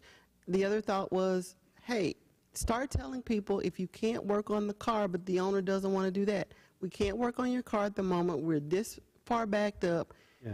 We need you to leave your car at your house, and when we're ready, it can be towed. But they're not willing to work with the city. And I know that you're trying to. And Councilman, all I would say is this: I would encourage you all to drive down Main Street and don't just focus on this one, but kind of go slow, maybe even walk it, and look at all those businesses and look at the ones that are having issues. And I think you'll see that they tend to fall into that auto-related uses. So I think staff is coming with a bigger picture, as it's not just this place, it's the others have issues that they've had and are challenges, and we need to deal with all of them. And again, those folks I've always had a good relationship with, talk to them, I think it's just a challenge. I think the other business that's there that's a car repair, they try not to put the cars out in the street if they can avoid it. I was down there this afternoon. That car, unless they had them on a side street, they had everything in their lot. I don't know, they was parked in their little lot. Or maybe an adjacent lot behind a structure. It could have been. I didn't see and I'm not being that way. I'm saying we see these challenges. Yes, I haven't seen that, but I mean, I was down there, and if we do. And my other thought is, even if we did meters, they'll just send somebody out there as a runner to feed a meter. Yeah. So then they still won't move. So I think this. I don't want to make money on those that are actually going down there to do business, to have lunch, to have coffee, to take a dance class, to pay to park because somebody else won't follow the rules. Yeah. So that is typically my problem. And I know there's no easy solution, but we got to start somewhere, and if we don't start somewhere, we're never going to get fixed. Yeah. And then I know the other option is, I know this is a temporary solution. The other one is the amortization and go, hey, in 5 years, because Even if we do 5 years, it doesn't fix our problem now. No matter what we do, if we do the amortization and saying you're non-conforming, it still doesn't fix the here and now. That's and how do we fix the here and now? Yeah, so I think we have a plan to try to deal with the here and now. If we want to move forward with the other, we can move forward at whatever pace we can. But I think it's an issue that will stay with us and will continue to be worse as we try to move forward. I just don't like, I know it's going to stay with us, but it bothers me for the homeowners and the new businesses that are going down there. Because we're trying, and then with the money that we're trying to spend to beautify Main Street so people will want to go there and enjoy it, granted eclectic, why spend that kind of money if we're going to keep having? And I think from a staff perspective, there's this issue of if we're going to do it, and we've heard this, let's go all in. We can phase it, that's certainly the money we have, it's what we can do, but then everybody's going to look and go, that's great, when's the next phase? When the next phase? And we struggle with that at times. Councilmember Dalla. So this is a challenge. You know, we have 3 businesses that ultimately don't fit into what we see Main Street being. We may have 4. Well, yeah, maybe, but let's go with the 3. Okay, we'll go with the 3 for now.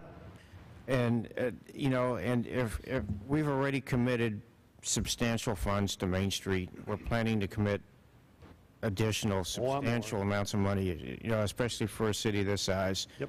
You know, what it has evolved into over the last 5 years has been remarkable. I mean, you know, when I was on P&Z a few years ago and we were talking about this, you know, I thought, okay. A lot of skepticism. Probably justified. Really skeptical, and quite frankly, you know, one of the comments I made at one point, and not to be intentionally vulgar, but I thought we were going to be pissing away $1 million.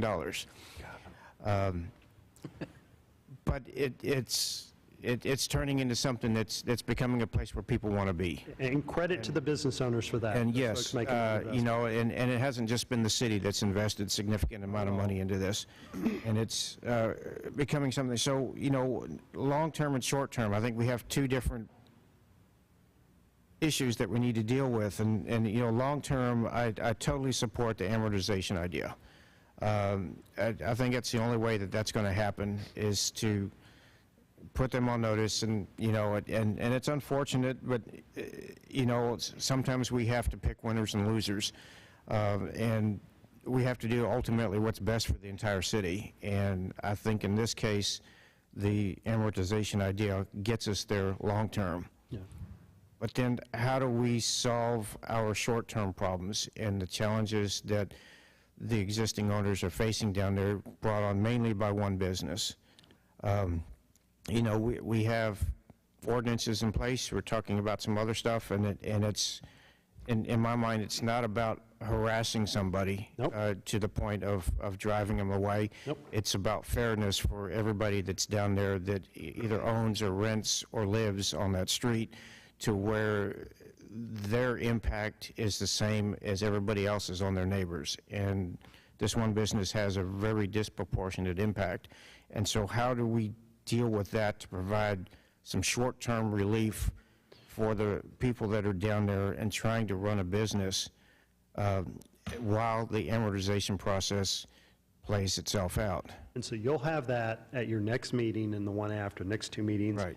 You'll have that ordinance that restricts parking for auto repair uses on the street, allows that permit for 6 months on an unpaved area as a way to balance in that fairness, to say, city's serious, we've been talking to you about it for almost 6 months now, you need to find a different solution, and you really need to start looking for a long-term solution. And to some degree, I think that's where this conversation is useful, so that when they look for that solution, they understand this is where the city is headed, so maybe the appropriate solution for them is different than it might have been otherwise. And my take on it is I don't necessarily want us to change the ordinance to allow the parking off-street by changing the ordinance. And this was a conversation that I had with Mr. Davis, is that I think that we're in a better position if we do it through an SUP. So what we've got is it's a staff-approved temporary 6-month. So it's quicker than an SUP. SUP would have to run this zoning process. So we have a quicker process to allow it. It's a one-time kind of deal, can't keep doing it. But I will say, and Lisa can chime in if she wants or not, but we have a lot of folks who run into this situation that, hey, I'm just doing this for a little bit. I get you, it's not allowed. And so we think this is something that it's a good test ordinance. And don't get me wrong, we may get into it, we may be 9 months in and staff's getting up going, that failed miserably, we need to rescind it. But we think it actually probably has some value, particularly as businesses go under construction to try to expand on their property. That's where we tend to find they have a problem. They buy more than they need, they're ready to go to the next phase, but they're going, I got to shift operations for the construction. We think it has some value there. We'll give it a shot. Okay. And again, it's ultimately council will decide to give it a shot or not. And, you know, and again, it's not to punish them or harass them, but quite frankly, it just appears that they've outgrown the capability of that facility to serve their needs, and that's kudos to them. And I think our Main Street has grown to this point where now it's much more problematic than it was in the past. That's all. Councilmember Davis. Thank you. Unfortunately, I'm the person that asked for this discussion. Thank you, Mr. James, for a very detailed explanation. The reason why I asked for this, you know, Councilman Scaglioli brought up a good point when he talked about Fredericksburg. I remember back having conversations with some staff and city leadership before I even got on council when this was part of the sector plan and the revitalization, the redevelopment of Main Street. You know, and people talked then about, well, this is not Fredericksburg, this is not Seguin, this is not New Braunfels, and you're absolutely right. You were trying to compare apples to not even oranges. Those are county seats. They have well-defined downtown districts. It's a whole different game in that. Well, my conversation back in the day was, what's the difference between Schertz Main Street and, let's say, Green or Wimberley, if you've been up to Wimberley in their downtown district. When I got on council, one of the first things I did back in 16 was ask the question about, what are we doing about Main Street? We passed a bond, and the bond sat there and did nothing. And that gave credence to the old saying, be careful what you ask for. I ended up, council decided to create a Main Street subcommittee, and then I ended up being put on the Main Street subcommittee. Over the past couple of years, we've put in an extreme amount of effort to look at Main Street and try to bring up that vision of a place where people can go to gather and do things, have events like Moving on Main, have some dining options, things along those lines. And that has been the consistent theme since, at least I got on council in 2016. We've worked, as Mr. James has said, through a lot of efforts and a lot of problems. The floodplain being a big one, the railroad, but as time has gone on, we've been rather successful in rehabilitating structures down there, making it a place where people can go and do things. If you weren't down there, they just had the market days again on this past weekend. I go down to Main Street probably twice a week and walk and drive it, and I have been a thorn in Mr. James's side over the past, I don't know how many months, I've lost count of it now, with these problems that keep on cropping up. I'm certainly not anti-business, and I really don't want to negatively impact any business. But at the end of the day, the question that keeps on running through my mind is, what is council's vision for Main Street? And for me, if our vision is to have a place where people can go and take their family and do an event or a farmer's market or a restaurant or something else, then I'm not sure that some of these particular businesses are compatible with that vision.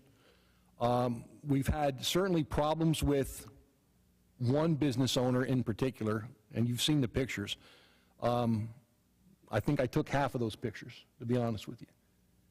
To me, you know, putting in a brand new sidewalk and then having the potential of somebody with their family walking down there where there's a exposed fender sticking out over the sidewalk, or if you go back a bit, what you can't see in this picture, you can see the red car there. What you can't see is if you go back 3 cars, the white one, there's a big gaping hole in the side of it with exposed metal edges. That was Saturday during the market days, and the sidewalk's blocked. In my experience down there, I've seen the other things that Mr. James has talked about. We made accommodations for a business to have a curb cut on a brand new sidewalk, and as I understand it, the conversation was, try not to park vehicles that are overhanging and blocking the sidewalk. Yet, once a week when I go down there, Saturday night, there's vehicles blocking the sidewalk. The tire place is one of those ones at the far end that ebbs and flows. You go down there one week and it looks like it's not a problem. Everything's cleaned up, everything's organized. And then over the course of the next month, tires multiply and they show up everywhere. Fortunately, they're not to the point where they're out blocking the sidewalks, but at some point you have to start wondering, if I've got tires laying around everywhere, am I promoting other environmental issues like rodents or snakes, or we just had rain, we just had enough rain where if that gets in the tire and the tire sits there long enough, now it's increasing our mosquito problem. Again, I'm not against any of these businesses down there, but from the Main Street Committee perspective, my question is, we're working with an architect to come back and look at more physical improvements, more infrastructure improvements down there.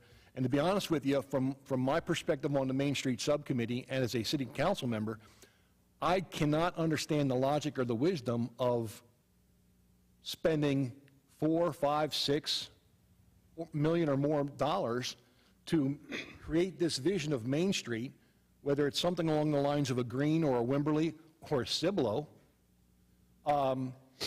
if this is the end result. And now I understand, there are options where, okay, there's a fenced-in area with dirt.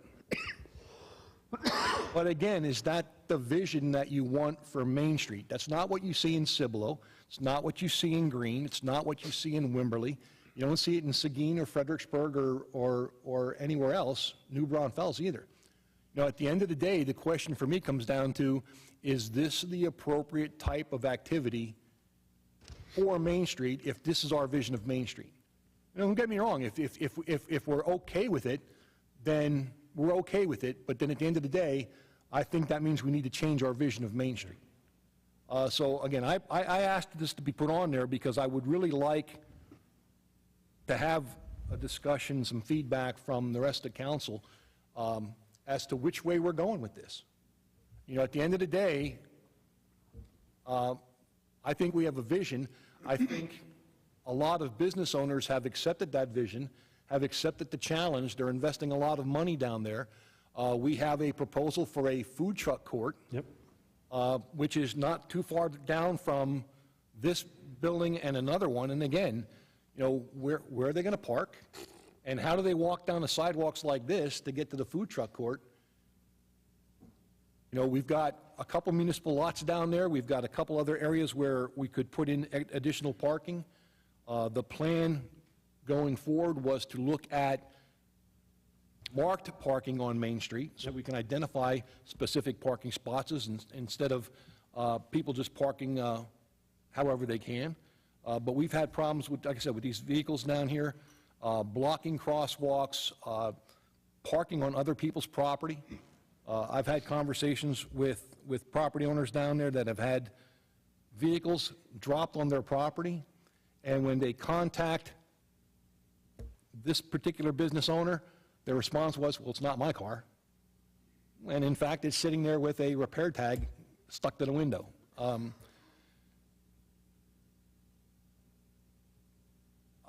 I don't envy the staff. Again, I think anything that they're doing now is a temporary measure, and I think what actions they're going to take are just slightly deferring a solution, and we'll just keep on continuing as we go forward.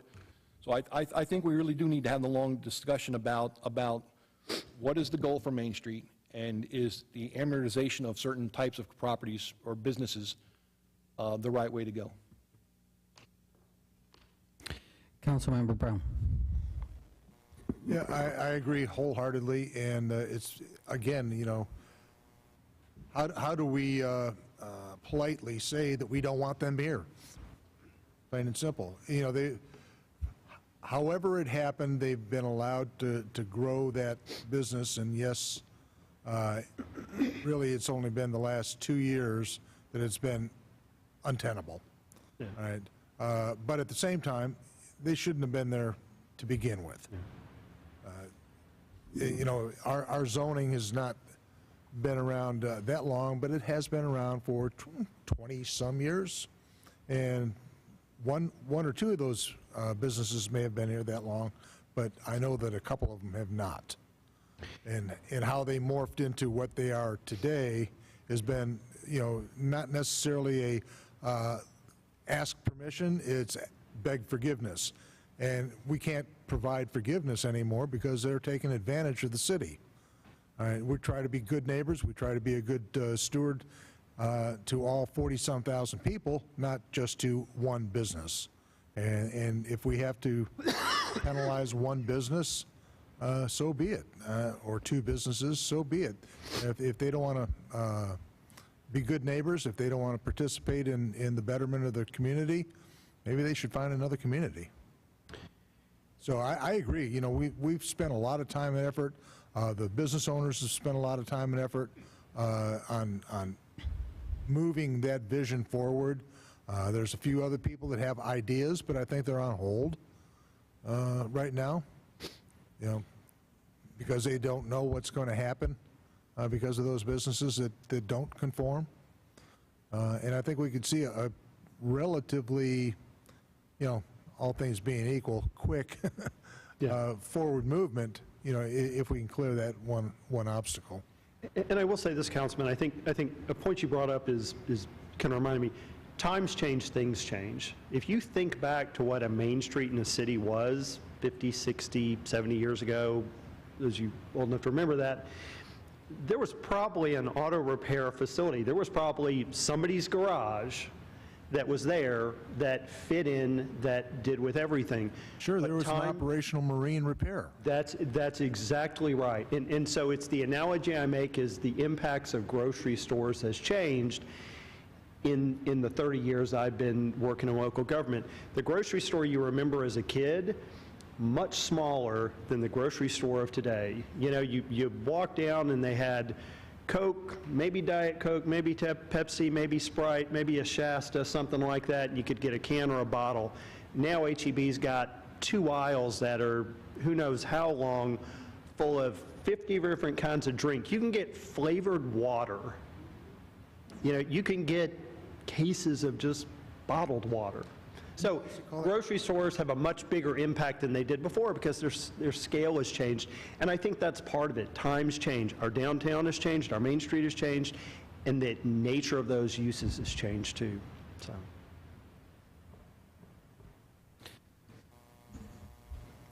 Thank you. Yes, Councilmember Hayward.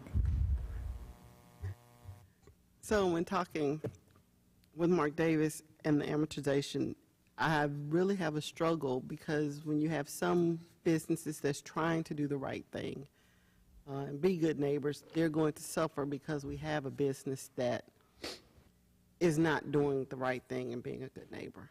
And it's that hard conversation, but we know what we're about to put into Main Street going forward. And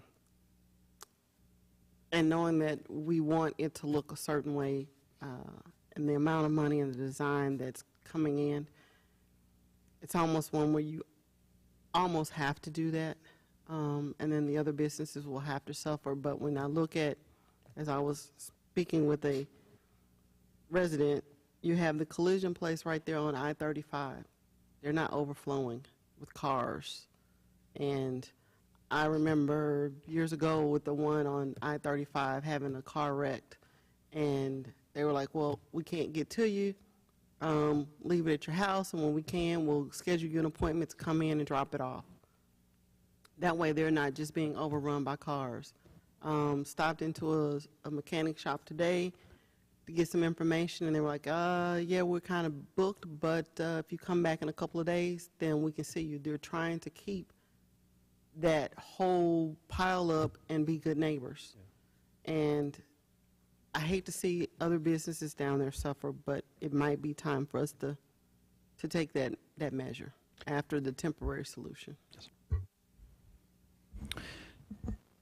Thank you, Mr. James. You know, it is a challenging issue, very challenging.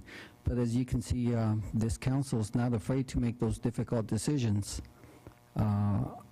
You know, especially after we're considering 6 to maybe as much as over $10 million on. Considering the 10 million. Okay, somewhere in that ballpark. It's We'd like a lot to of money. consider the 10 million. It's a lot of money. You know, you mentioned a 6-month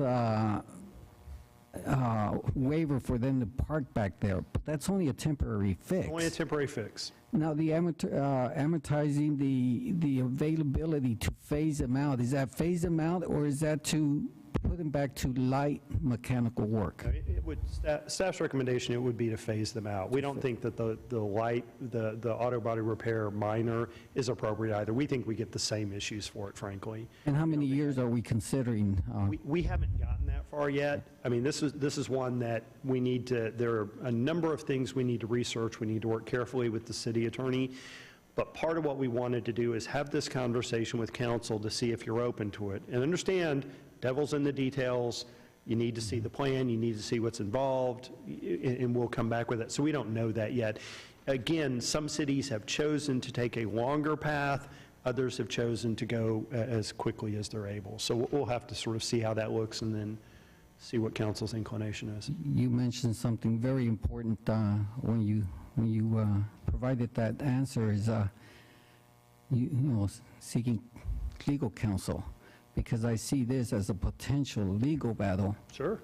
And documentation that we have right now in the photos will certainly provide some of the substance as to why we're making such an important, hard decision and trying to phase out businesses because we want them to work with us, and it's not working in this situation.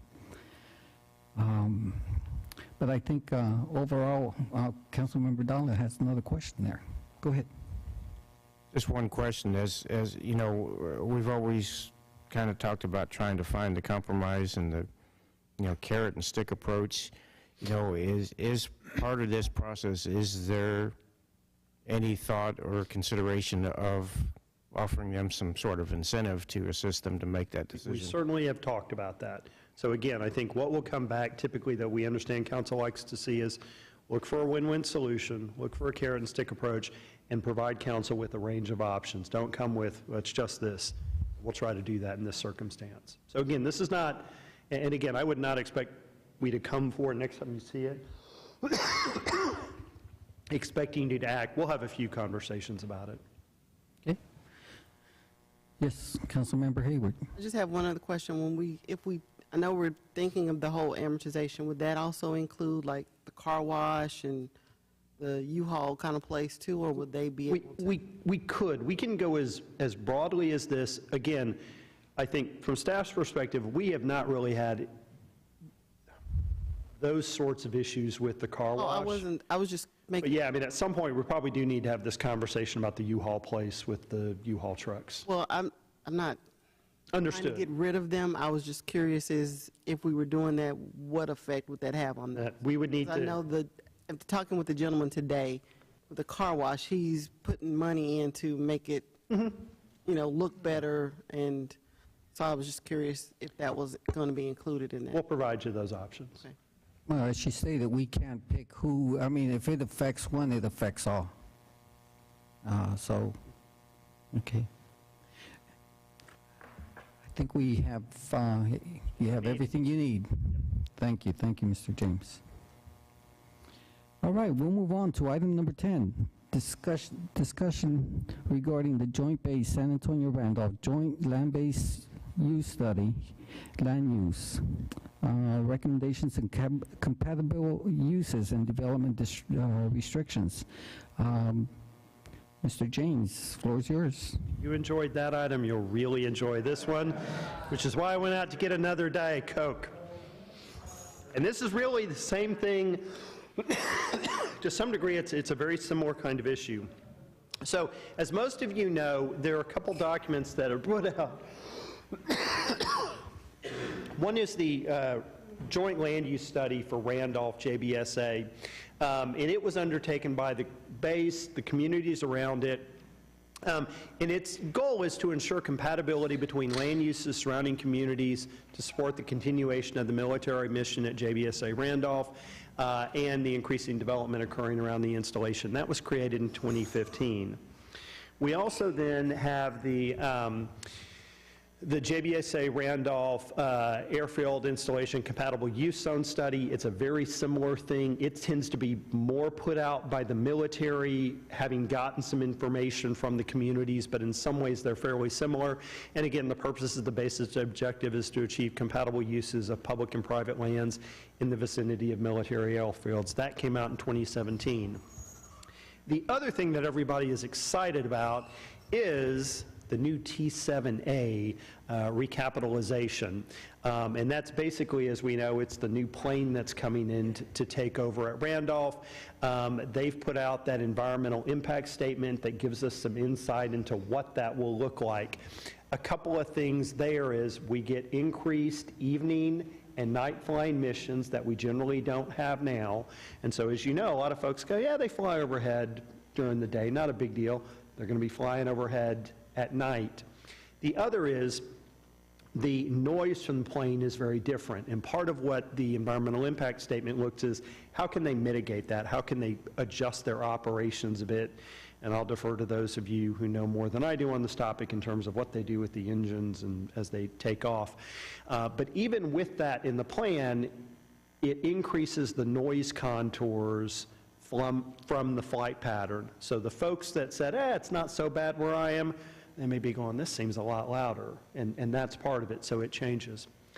The other thing that we've really had happen, as you know, and we've been in the press about, was a charter school that was proposed to come in one of the, in the ACUs, in the APZ2 over off Maskey Boulevard. There was a lot of concern that that school going in is sort of the epitome of what we don't want in those areas. They pulled out, which we're appreciative for them doing that, but it really then begged the staff to come back and say, we really need to look at this. So just as a reminder, we typically talk about those areas at the end of the runway, north and south, the ACUs, and so you've got the clear zone, the CZ. They're virtually not any real uses allowed there. We don't have a whole lot of land there. But then beyond that, you've got these areas of the APZ1 and then further out the APZ2. And there are a couple of areas that we get into. One is both those documents, the ACUs and the JLUs, has recommendations about what are appropriate land uses in the clear zone, the APZ1 and the APZ2. But then you really need to look at those noise contours, because there may be a piece of property outside of the ACUs, but that the noise level is so high, it's inappropriate for that use. So for instance, a school might be outside the ACUs, may not be appropriate because of that noise contour. And then the other is, even with those appropriate land use, the documents limit the floor area ratio, the FAR, and that's really a function of how much building can you put on a piece of property. And really the intent there is not to have too much density of development. So again, in the potential that there's an accident, it's not crashing into something where there are a lot of people concentrated. And so those are really the restrictions that come into play. So just as a reminder, the clear zones, APZ1, APZ2, one of the things when the JLUS was created before we had an issue with is that Jbsa Randolph previously had said, in the APZ2, we're okay with 2 residential units per acre. And I think as we talked about what they had seen or envisioned, there's a sort of a scattered little ranchettes. They did not envision Laura Heights of a residential subdivision, and that was a concern, so the recommendation was to decrease density. And so that's a lot of what we've got down south is, with the area that are undeveloped, what are appropriate to go in. This one we don't control, but then the other, in terms of the north, you're looking at that and you're probably saying, well, that looks like in the APZ1, that looks like the commercial place area where we have our public works, our engineering, our parks department. Much of that is built up. Pecan Street, lots of businesses. So those are impacted. So there's a lot of developed area. There's undeveloped area. Some of those platted lots have not been built yet, so the FAR creates a real issue there. So we have that issue just for a frame of reference. So here are the current noise contours. And again, I'll point out a couple of things.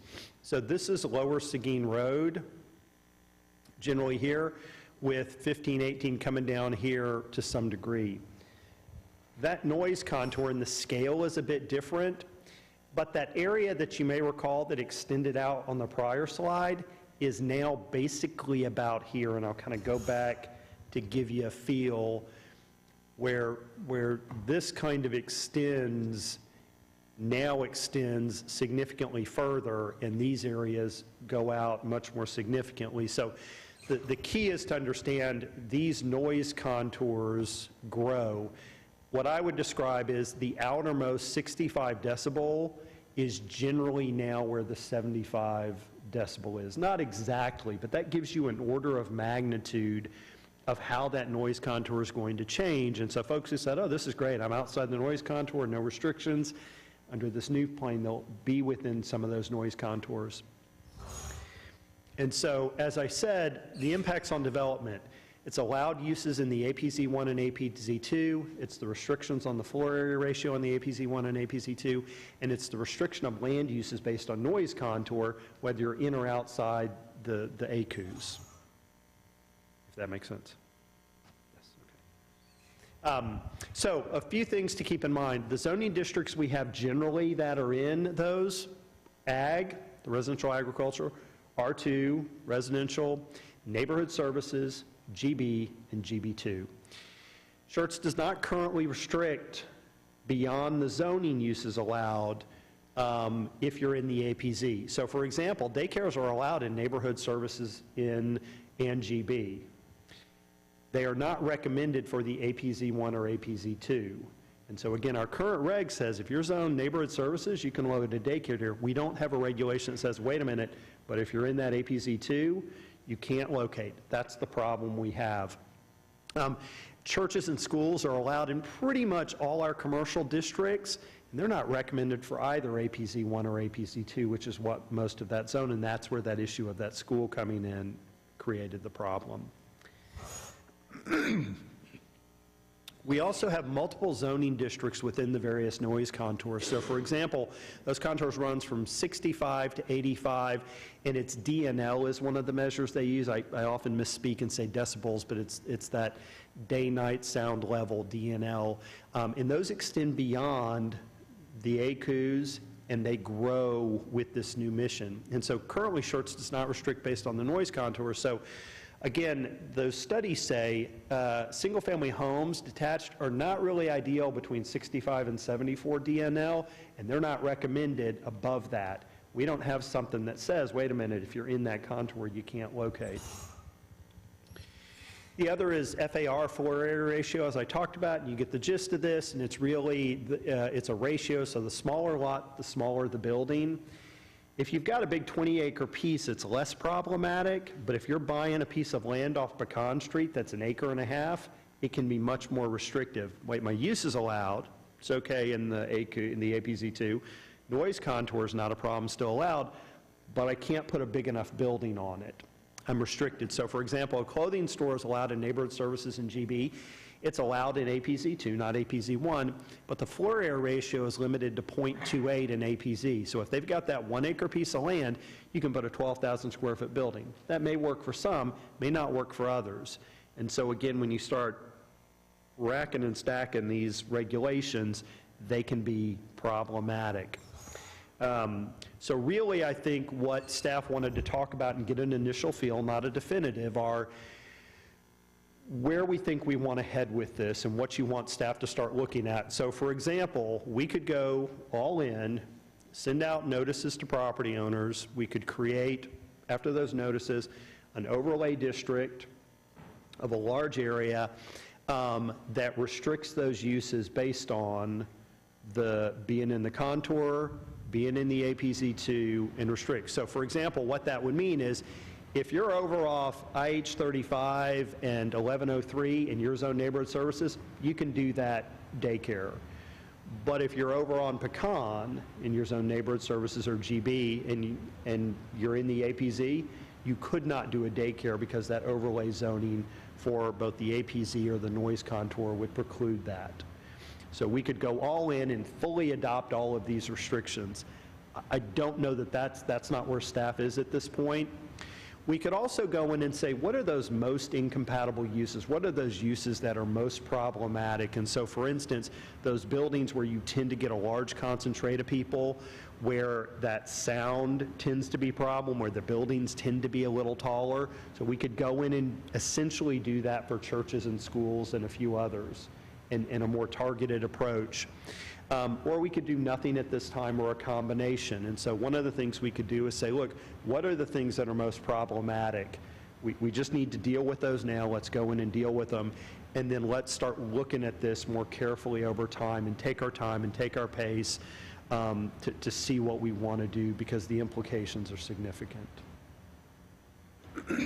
But what we don't want to do is be caught, I think, frankly, after having that school pull out, where we heard about it, we talked about it, we didn't do anything, and then 6 months now, it comes in and we're all going, oh, in hindsight, I should have done that. Maybe it's not the right thing to do, but we don't want to miss that opportunity if that's where we want to go with that. So again, not a definitive here. I think we're looking for some feedback so we can go do some more work for you.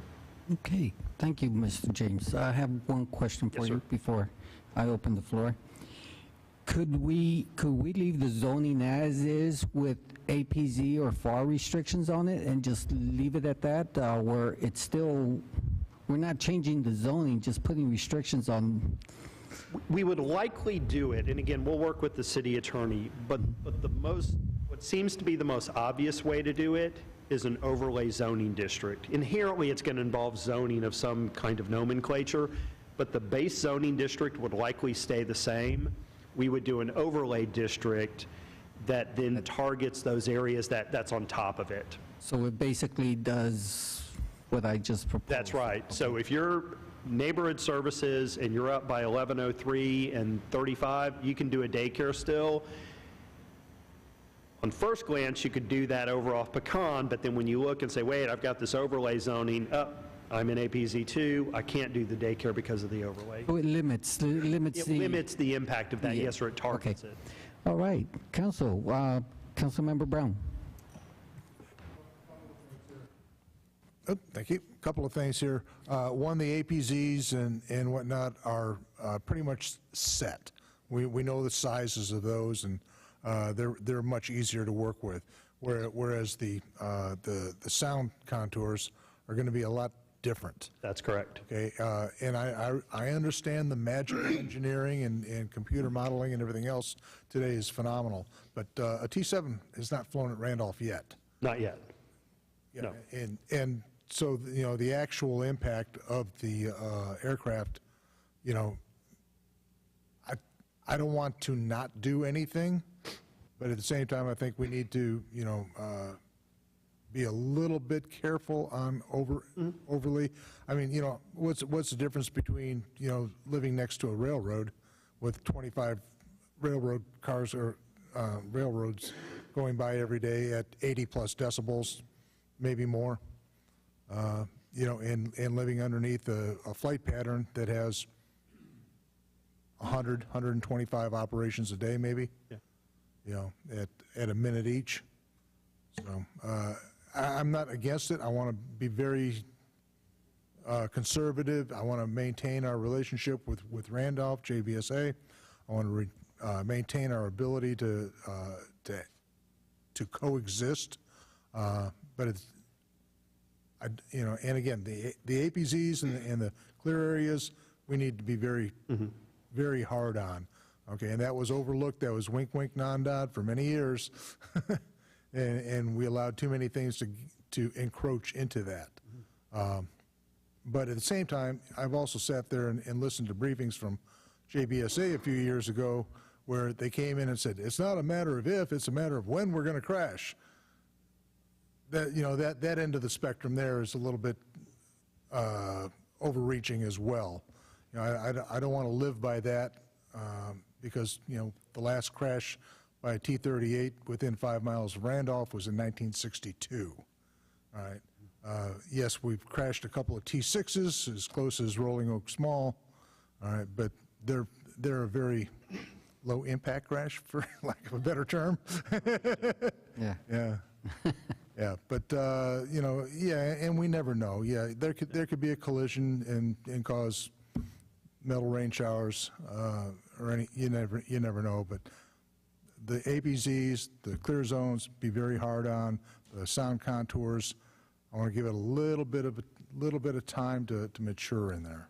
And so, if I may, Councilman, is even with the uses in the APZ1 and APZ2 and clear zones, it's really the most egregious to move quickly on, and not something that we have 3 or 4 businesses that are there, have been there for years, a little bit more on the edge. Is that accurate? Yeah. Okay. Yeah. Okay. Councilmember Whitaker. I think he kind of addressed the question where my concern was that in the APZ 1 and 2, that seems like I'm fine with restricting the uses there, you know, if that makes sense. If they're not recommended, then we probably should, you know, go along with that. But to restrict further based on the eventual changes seems a little bit premature. And also, you know, with those sound contours, I mean, we've already got a school, a lot of housing at this point, but the school for sure. So how would that impact an already existing, which they're investing a lot of money in continually building that school? So we, again, we could target this how we want. My assumption is, or what staff anticipated, is that council would likely say, at this point, let's deal with the undeveloped land, not focus on stuff that's already there. Let's not necessarily get so far out into the noise contours or even the FARs, and let's deal with the uses that are most problematic. And just by way of comparison, let me, if I may, Councilwoman, because this may go to kind of the comment you made.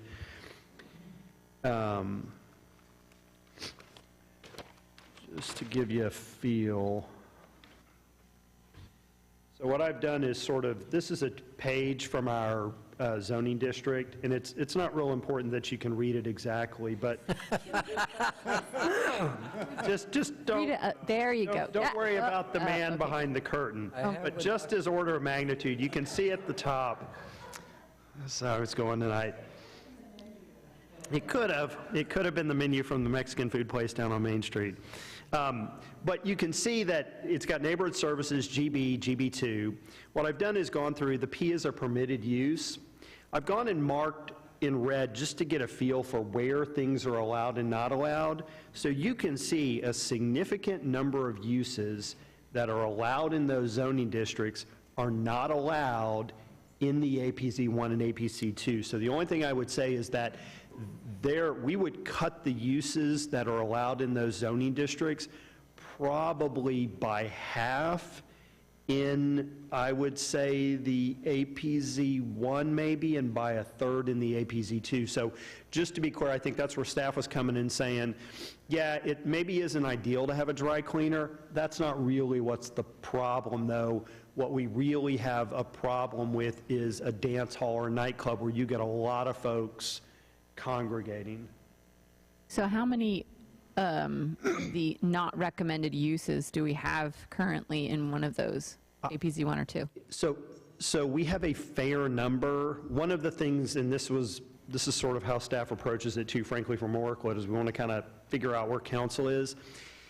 It's somewhat difficult to compare the uses that are listed in the JLUS and the ACUs with our zoning chart. It can be done, but it will take a fair amount of time to go through and do it, to match it up. And so we've gone through and looked at it with an initial, and so this is our initial look, but some of these we need to look more carefully at. We have not gone out and surveyed the actual uses. So I don't think that we have a whole lot that are up there that aren't compatible. If you think about what's off Commercial Place, if you think about that, there aren't a ton that really jump out at you, but there are some that are not, wouldn't typically be allowed. Yeah, I just, for consistency's sake, I always find it interesting when we have two different agenda items but they're similar. And so, you know, what we're trying to do potentially on Main Street is make adjustments to phase people out. I want to make sure, you know, like, what are the unintended consequences of doing some type of overlay like this with the existing businesses? Because if the, you know, what's our purpose? Was it safety? And then, you know, the argument could be, well, it's safety, you know, why are these people here? So. No, I think that's a very good point, and that's the challenge on this. And so again, this is how we can do. In theory, you could go in and say, with this overlay, we're going to make them non-conforming. We're not going to let them expand and grow. The difference from a staff perspective is that this is a much bigger area we're talking about, and the impacts are very significant. The challenge we have, I think, too, is on Main Street, you can clearly see how those uses are negatively affecting the adjacent properties. This really is this more nebulous, longer-term kind of challenge. And again, let me come back to one of the things that we talked about here, because this is also a distinction. This was the noise contour from Randolph under the current plane. This is the noise contour now. So a change on the part of Randolph with operations is now impacting those other property owners. So Randolph is doing something different than they were doing before. Different kind of plane, different noise contour, flying night missions. So I can appreciate, hey, are we being consistent? I think this is where staff would say this stuff is very tough and it's very nuanced, and we need to be cognizant of, we're not one thing here and one thing here, but we also think that it's a complicated issue that needs to be treated differently. But likely, I think where staff is going to come down is similar in that some of those uses that are most problematic, we are likely kind of saying, yeah, we probably need to do something. We think it becomes very problematic to have a school come in, the APZ1, that's a problem. Okay. Councilmember Davis. Yeah, good information. I don't mind leaning forward, and I think it's something we need to address. And maybe we need to err to the side of caution to a degree. Because again, what we have here are proposed noise contours. Yep. Based on a new plane that's not here yet. Right. And when we had the last conversation about development in South Schertz, one of the things I found and brought up was the Air Force is also looking at ways to mitigate the impact of noise in that area. So one of the things they specifically talked about was if we have them take off and not fire afterburners, that significantly changes the noise contours. Now, having spent 42 years associated with the Air Force, I know that as soon as we say we're not going to use the afterburners, the first thing we're going to do is go full throttle and light up the sky with afterburners. So, I mean, I don't mind leaning forward and being proactive, but I would like us to make sure that we are in sync with valid Air Force directives. And the reason why I say that is because earlier we had the JLUS committee come back in and talk about zoning in these areas, and they were proposing 1 unit per 20 acres. Yep. Which was extreme from my perspective, because the published Air Force guidance says for a single unit detached in AP, it says not recommended in the clear zone, not recommended in APZ1. It is okay in APZ 2, but the recommendation is a maximum density of 2 dwelling units per acre. There's a big difference between 2 dwelling units per acre and 1 dwelling unit per 20 acres. Yes. So my concern back then was I'm not quite sure how the JLUIS working group came up with that magic number. And more importantly, again, with my history in the Air Force, I'm an old SAC troop. Councilman Brown's down there laughing, so is Councilman Scagliola. I'm an old SAC troop, and I believe in, the government has published guidance and documentation. There's a difference between a local working group coming up and saying 1 dwelling unit per 20 acres and official published Air Force doctrine or guidance. So I would just say that I would feel more comfortable going forward as long as we're in sync with the Department of the Air Force and their published guidance to include local supplements published by Air Education and Training Command on the operations and their recommendations to here. But I'd rather see those official staffed documentation versus a working group's recommendation. And that's where it seems to be the ACUS would be the document that we would follow, because it seems like the ACUS does that, but certainly we can double check that. The things I was just referencing there in the 2 dwelling unit, that's an actual Air Force publication. Yes. You pointed that out to me. And that table specifically says the compatible land use recommendations for the clear zone and APZs are provided for local governments as well as Air Force personnel for on-base planning. Yeah. So if the Air Force is going to go to that extreme to publish a document for local planning agencies, I think we ought to look at that versus some local work, as long as they're not understood. Yes, sir. Documenting everything. Yep, would agree. Councilmember Dalla. So this has been going on for a long time. What? Yeah, back when I was on P&Z, like Mr. Davis talked about, we talked about the only 815. 1 house per 20 acres versus the 2 per acre. And then they came down to 5, 1 house per 5 acres. So, yeah, protecting the mission at Randolph, I think, is something that's very important in terms of the economic value of Randolph. That's undisputable. And certainly, seeing as how we have such a large portion of the land surrounding Randolph, that we definitely need to work with them and do our part to make sure that we don't do something that compromises or endangers the future of the missions that they're having there at Randolph. I definitely support the idea of moving forward fairly quickly to restrict the most incompatible uses. That's an easy one, and definitely within the borders of the clear zone, APZ 1 and APZ 2. Per published guidelines. I'm with Mr. Brown and Mr. Davis both, with the sound zones that, like they said, the plane hasn't even flown over our city yet. There's certainly things that we need to look at and consider, but I think we have quite a bit more time to be thoughtful and to work with Randolph further to come up with a good solution that everybody's happy with. But with the APZs, those are clearly defined, and I think we probably ought to move forward with that sooner rather than later. Councilmember Scagliola. Yeah, I am one of those SAC trained killers, B-52, combat crew dog, hoorah, but now my battle cry is just PowerPoint. Anyway, I tend to agree with Councilmember Davis and Brown. I think Councilmember Brown nailed it. As far as restrictions go, not recommended. Okay, you can tell me not recommended. That doesn't mean I can't do it. Yes, sir. Generally speaking, it's buyer beware. Remember when I was dating my girlfriend, she lived under the flight path of Bradley International Airport. And the first time I visited her at her house, at 747 flew right over to us. I said, "Oh my gosh, what is that?" And she said, "What is what?" I said, "There's just a plane. It looked like it was ready to crash." She says, "No, it's just landing at the airport. It happens all the time." Really? And you got used to it? And she says, "Get used to what?" I said, "Oh, never mind."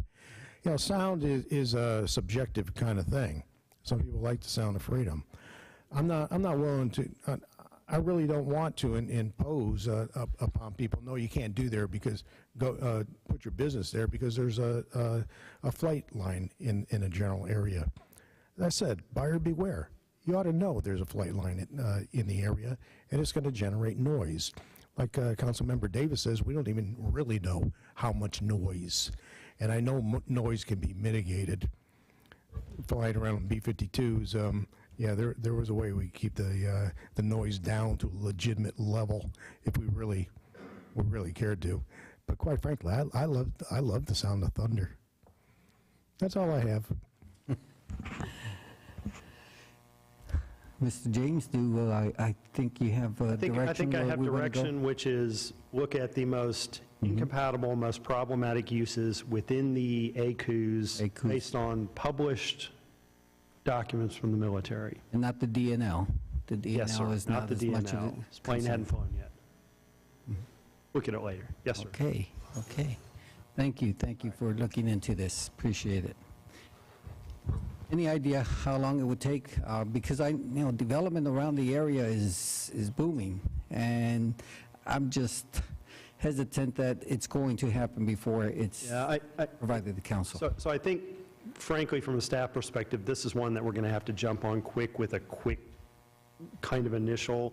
I think the problem that we run into is other stuff pops up, and it's all fine and good unless somebody comes in with that use 5 months from now that we could have run the ordinance in 4 months and put in place. So this is one we'll have to put a priority on to just knock out.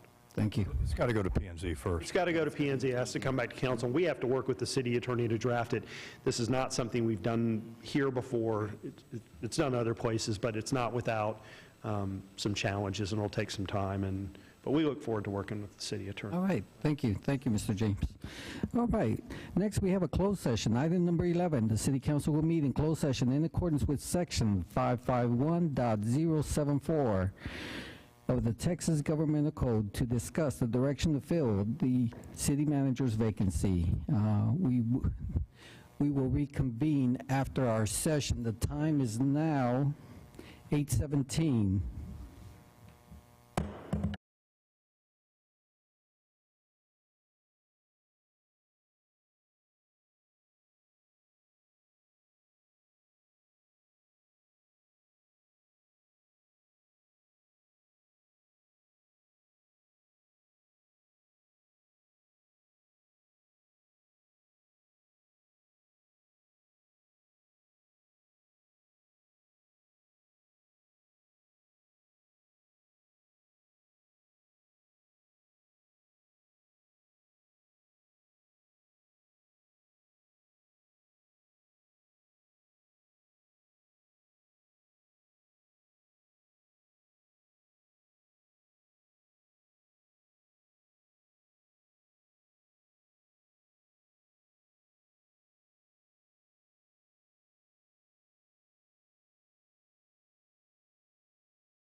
The time is now 8:51. We reconvene into our regular session after our discussion and deliberation regarding our closed session in reference to item number 11. There is no action required, therefore there is no action needed for item number 12. We'll move on to item number 13. Item number 13 is a quarterly financial report. This information has been provided to council and available for public viewing at our homepage, Schertz.com. Requests and announcements. City Manager, Dr. Brown, any further announcements? I have nothing further, Mayor. Okay.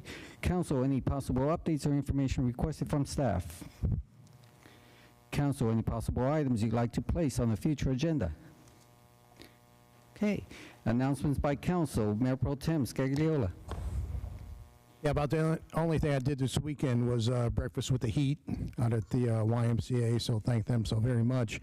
And I don't want to sound cliche, so I'm not going to tell you what I had for breakfast. Councilmember Davis. Thank you, Mr. Mayor. Yeah, I was able to attend the Employee Remembrance event yesterday. Staff did a fantastic job on that, as usual. Also, I'd like to let everyone know that the Schertz community lost a great person recently.